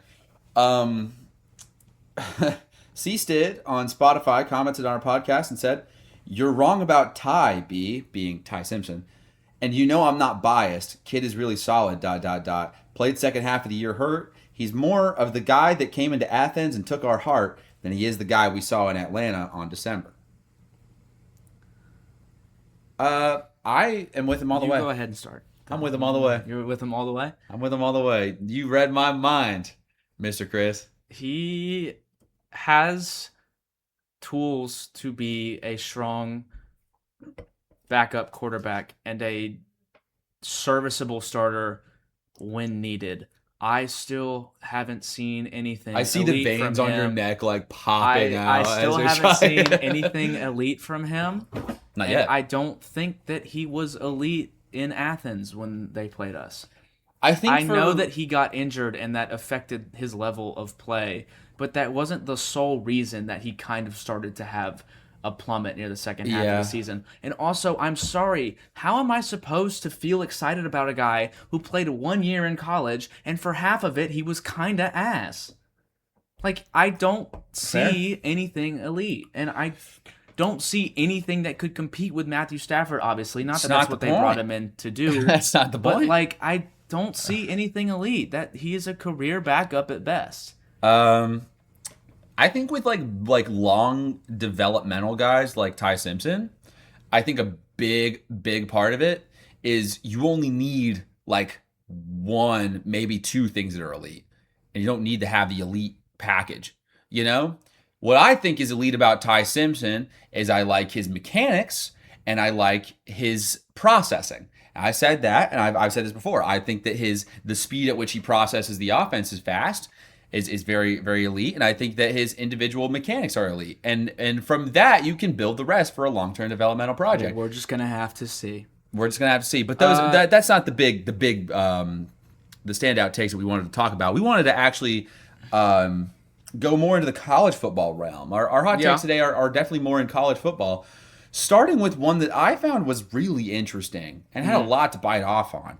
It says that this person on Reddit said, "No matter what, this is Dabo's last year at Clemson." Hard disagree. If Clemson kind of just goes to shit this year, maybe. But if Clemson has a good season, almost makes playoffs, like wins the ACC or whatever, I don't think he's gone. You don't just fire a guy no matter what. Like you don't fire a guy like Dabo no matter what. Hard disagree. I think that I understand where he's coming from, but I think that's just such a not to be mean to this random Reddit user who I've never met in my life. That just sounds like such a sports chud take. Just getting online just to say something. Yeah. No matter what, Dabo gets fired. Hey, can we engage with this stuff in an intelligent manner? Never said fired. That's what he's insinuating. Dabo's not going to walk away from Clemson. Yeah. No, I know what you mean. I don't agree with this take, but a part of it is like maybe they're talking more from just a Clemson's culture kind of perspective, you know? I guess. I don't think Just doesn't move me. it doesn't. It's not a good take in my opinion. I don't think it's true, but I also would say like I can see I can definitely see outcomes. I can see a world where yeah, this is gonna be Dabo. The one part that just loses me is the no matter what thing. Yeah, I think it would take. I do think it would take a lot for absolutely Dabo's. hot take. I think it would take a lot They'd for have Dabo to be fired. They'd have or to be let go. ass. They'd have to really be so bad. And They'd have Dabo, to just have an absolutely atrocious season and slip to like bottom of the ACC. I also will say their recruiting class isn't awesome. Their recruiting also has not been awesome. They didn't really nail the transfer portal either. Yeah, but I think they're going to be fine in the ACC. I don't think the ACC is like a crazy competitive conference. I think they already had a lot of dudes. I think they tend to be head and shoulders above the rest of the ACC. I don't know. Florida State could be cool this year. Yeah, but like it's them and who else?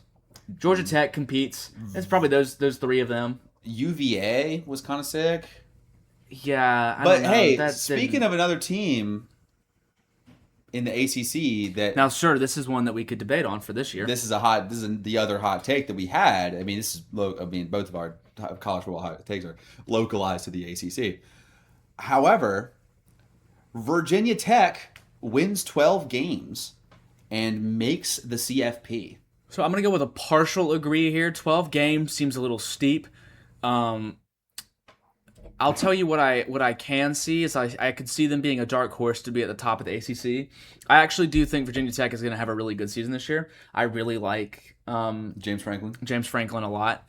Thank you. I completely forgot his first name for a second. I'm glad you could see it in my face. Bald Penn State guy. Keegan-Michael Key. Yeah.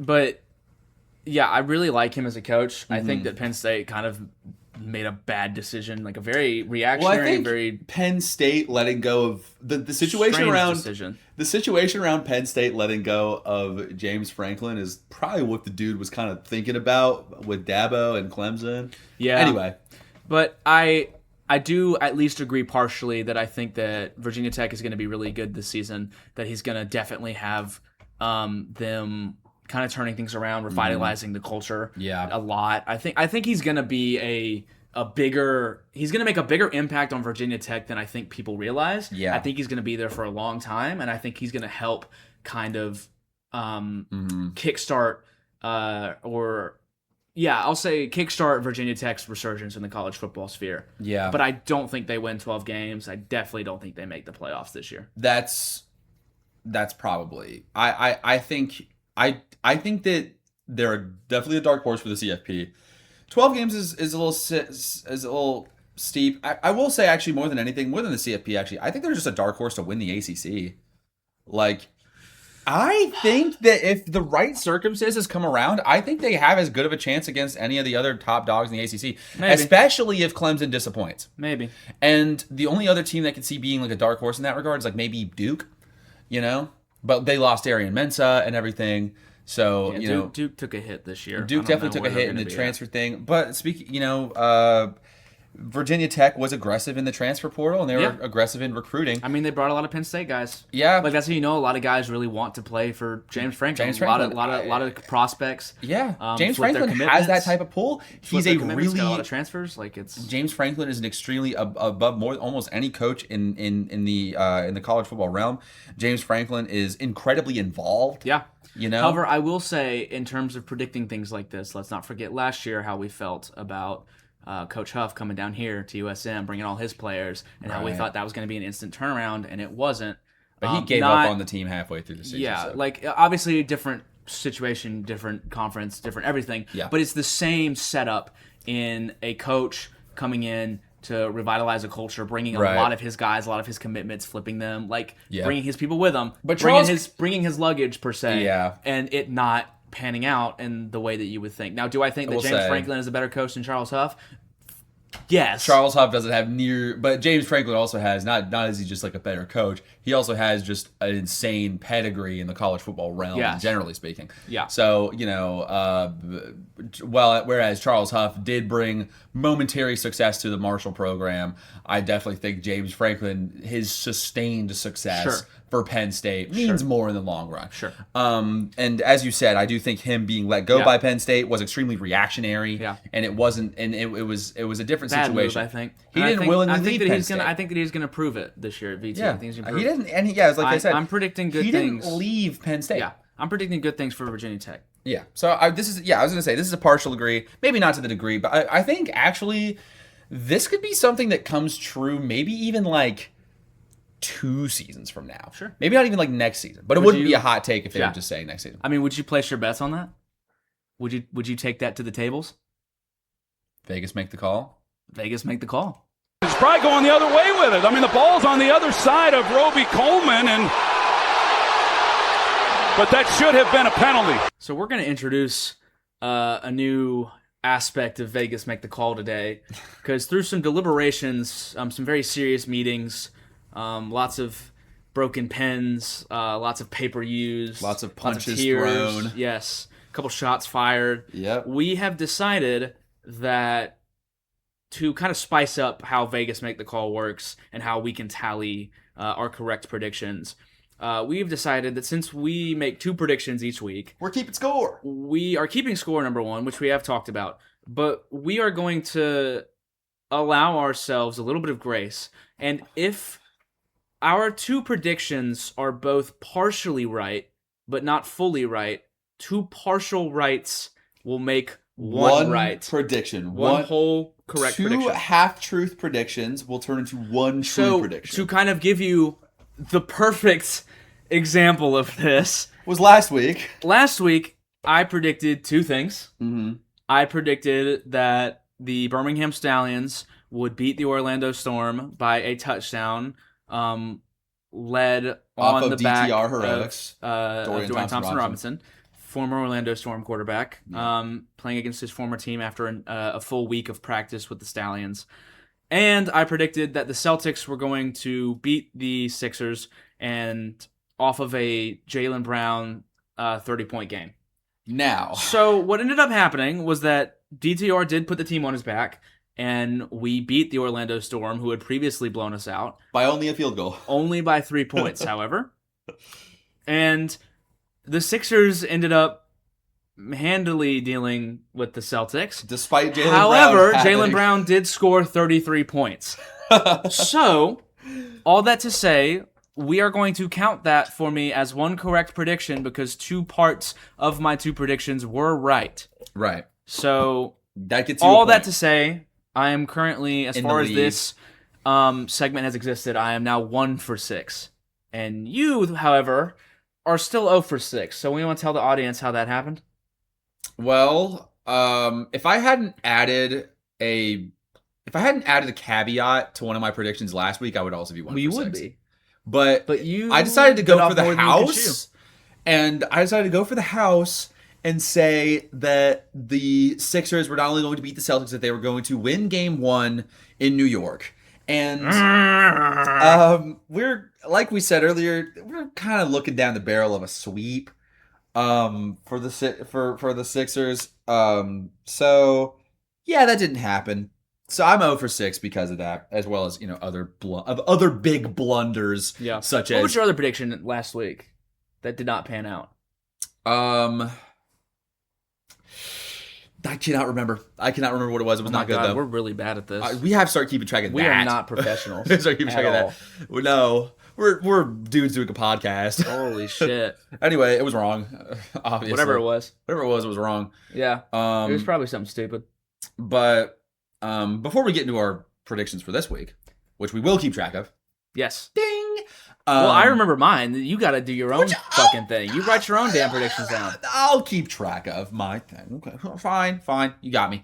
I will say we don't have any. There is a segment missing this week. No Urban Meyer minute, due to the fact that people have been on their good behavior this week. Really. If we really had to go triple dip on Mike Vrabel, we could, but it's kind not of worth it We're anymore. kind of beating a dead horse there. It's Anyway, not worth it. predictions. Calling it for Vegas. I mean, we're not counting the Virginia Tech thing. Too long term. Too long term. But I'll go ahead and start. I'm pretty confident on one. Now this is gonna sound stupid because this is exactly what got me in trouble a couple weeks ago. I do think though, this is exactly what got me in trouble. But I feel more strong, and I feel like didn't I say the Heat were going to win the draft lottery? They're not even eligible. Did I say that at one point? Yeah, they're not even eligible to. Anyway, keep going. I think I'm going to keep my predictions both in the NBA because there really isn't much to predict outside the NBA right now, Right. or at least not anything that I'd feel comfortable predicting, like that I would be knowledgeable on. So to keep both in the NBA, I know one of them. And again, like I've said multiple times now, Okay. but I'm saying it to kind of reassure myself, but also to make sure that I'm confident in saying this out loud because this is what got me in trouble last week. I think that the Knicks are going to handle the 76ers tonight. They're going to complete the sweep. Yep. They are going to do so off of a Jalen Brunson triple-double. Really? Yes. Okay. He's not Vegas make the call. He's not really grabbing rebounds like that. Actually, sorry. You're right. Thanks for saying that, or else I would have been cooked. I meant to say double-double. Sorry. Double-double. Assists and points. Yeah, okay. That's better. Vegas make the call. Sorry. On that? Thank you. Thank you for covering for me. Can I know I'm overstaying my welcome here a little bit, but I mean, God. a double-double is one thing, but do you want to add like a point minimum for that? Well, I don't know, because a point minimum is what got me in trouble. Well, a point minimum is actually what saved me last week. Yeah. I don't know, though. I think putting my double-double chips on a is double-double is already pretty pretty tough. dicey. Yeah, okay. So, all right, you know what I will do? I'll say this. I think that the Knicks are probably going to beat the 76ers tonight by double digits off of a Jalen Brunson masterclass double-double. Okay. Now, what the numbers Whatever of that double-double will masterclass be, means, not sure. but it'll be But I Jalen think Brunson. that Jalen Brunson is going to, Okay. show us again who he is, that Right. he is the New York Knick, that he is the point of that team, that he is the heart of that team. He is kind of Mr. Clutch. He for is. that team, And I man. think that after what happened with the Hawks, they're not going to let one get on past them. They are wanting to put this to bed. I think Jalen Brunson goes into this There's game. no, I think that Jalen Brunson goes into this game locked in. there's no Halaban to deal with this time. I think that Jalen Brunson goes into this game locked in, being like, hey, we're going in, we're getting out. Mm-hmm. And I think they're going to put them away by double digits, and that Jalen Brunson is going to be the leader of that win with a double-double. Okay. Well, Vegas make the call. Vegas make the call. There you go. It's in. Lord help me. I'm going to also stay in the NBA for my first prediction, but we're going to start calculating our second predictions going in just a second. But my first prediction is going to also stay in the NBA. It's going to be localized to the Lakers and Thunder series. I think the Lakers are going to take Game 3 and 4 at home. I think the Lakers are going to tie up this series off of some great LeBron games, and I do think that the people around LeBron, like Austin Reeves and Luke Kennard and Rui and stuff like that, I think they're going to kind of piece it together.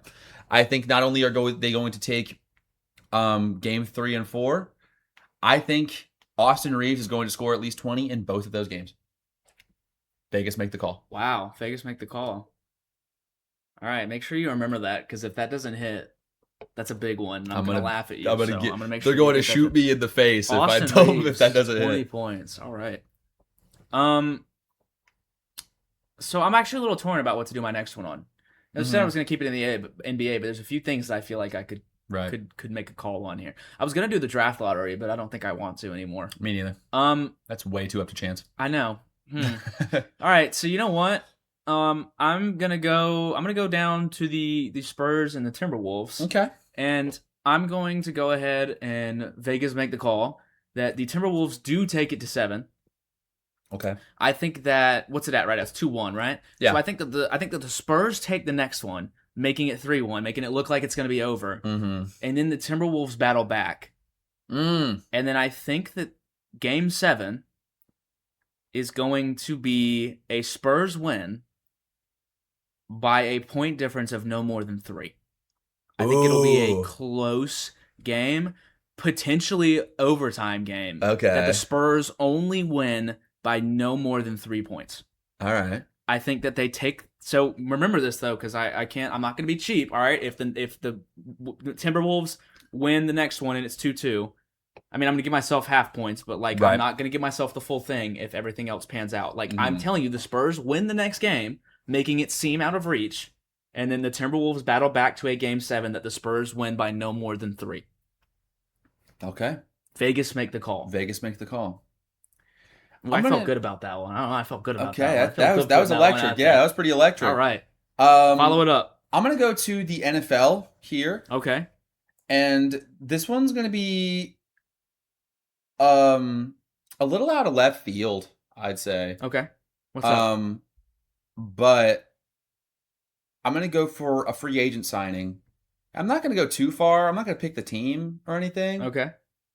But by the time we record the next episode, Tyreek Hill is going to sign with an NFL roster. Okay. Tyreek Hill is going to get cut. You don't want to make a team? Cut by the You don't want Dolphins? to make a team prediction?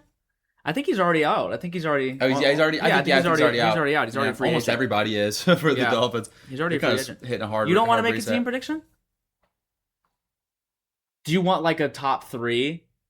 I'm gonna pick the litter 3 teams. Look, we'll give you a half. We'll give you a half point if he does signs sign with a the team, but you get the full thing. If he signs with like any of the top next 3 teams that I pick, yeah, give me a top 3. 3 Rams. I think you're being too easy on yourself. Yeah, now. I'm- All right? I'm I think making you a got little too over, but I gotta Vegas go. make the call isn't for safe bets. gotta be crazy. Vegas make the call is for dangerous gambles. Now. You're right. What's Team your 1, top 3? Team 1, Rams. Doesn't have to be ranked either. Just Oh, yeah. be just your 3. Rams. Okay. Raiders. Okay. Texans. Oh, okay. I thought you were gonna go Chiefs. A lot of people think he's going back to the Chiefs. No. All right. Rams, Raiders, Texans. Mm-hmm. By the end of next week. By the next time we record, Vegas make the call. Vegas make the call. Mm-hmm. All right. And with that, we're looking forward, and I think we're ready to wrap I this think up. we're- This one's a little concise one. I like this one. This is a nice, solid episode. Just to kind of go ahead and put it out there for anybody that is listening, we are currently in the midst of final season here at USM and move out. And by the time next Saturday comes along, next recording day Saturday, comes along, it's we're gonna be home. It's gonna be dicey, for kind of if we're going to be able to record next week. However, we do want to go ahead and say that we will be recording over the summer. It will probably be a little different, sound a little different. It'll sound a little different. The way that we do is going to be different. Yeah, it's going to be tough. I live in Alabama. You're down in coastal South Mississippi. So it's going to be a little tough to make things pretty and concise, but we just wanted to put it out there. So if there's any, we'll try and put announcements out, but if there's any weeks where we don't upload, just know that like we're not going anywhere for good. It would just be extraneous circumstances. It's just going to be an interesting To summer prevent us to get good, consistent episodes out, but we will get episodes out. There will be. So yes. if there's a long period where you don't hear from us, we're not going anywhere. Yeah. We're just struggling to record.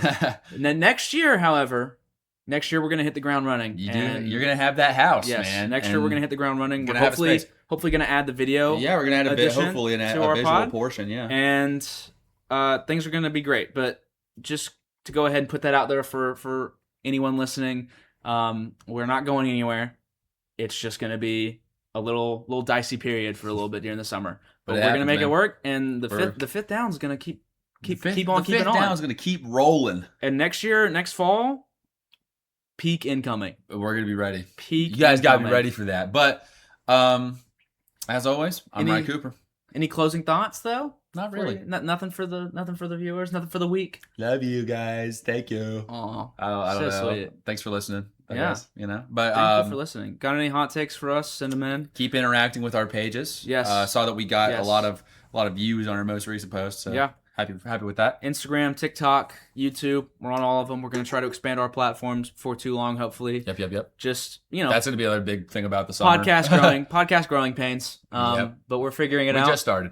We're figuring it out, and I think we got something good. We got something good going on. I'm ready. So follow us on all our platforms. Hopefully this one will be up on YouTube as well. Pretty soon. Yep. And As shit, always. I'm Brady Stidham. And I'm Rye Cooper. This is the 5th Down.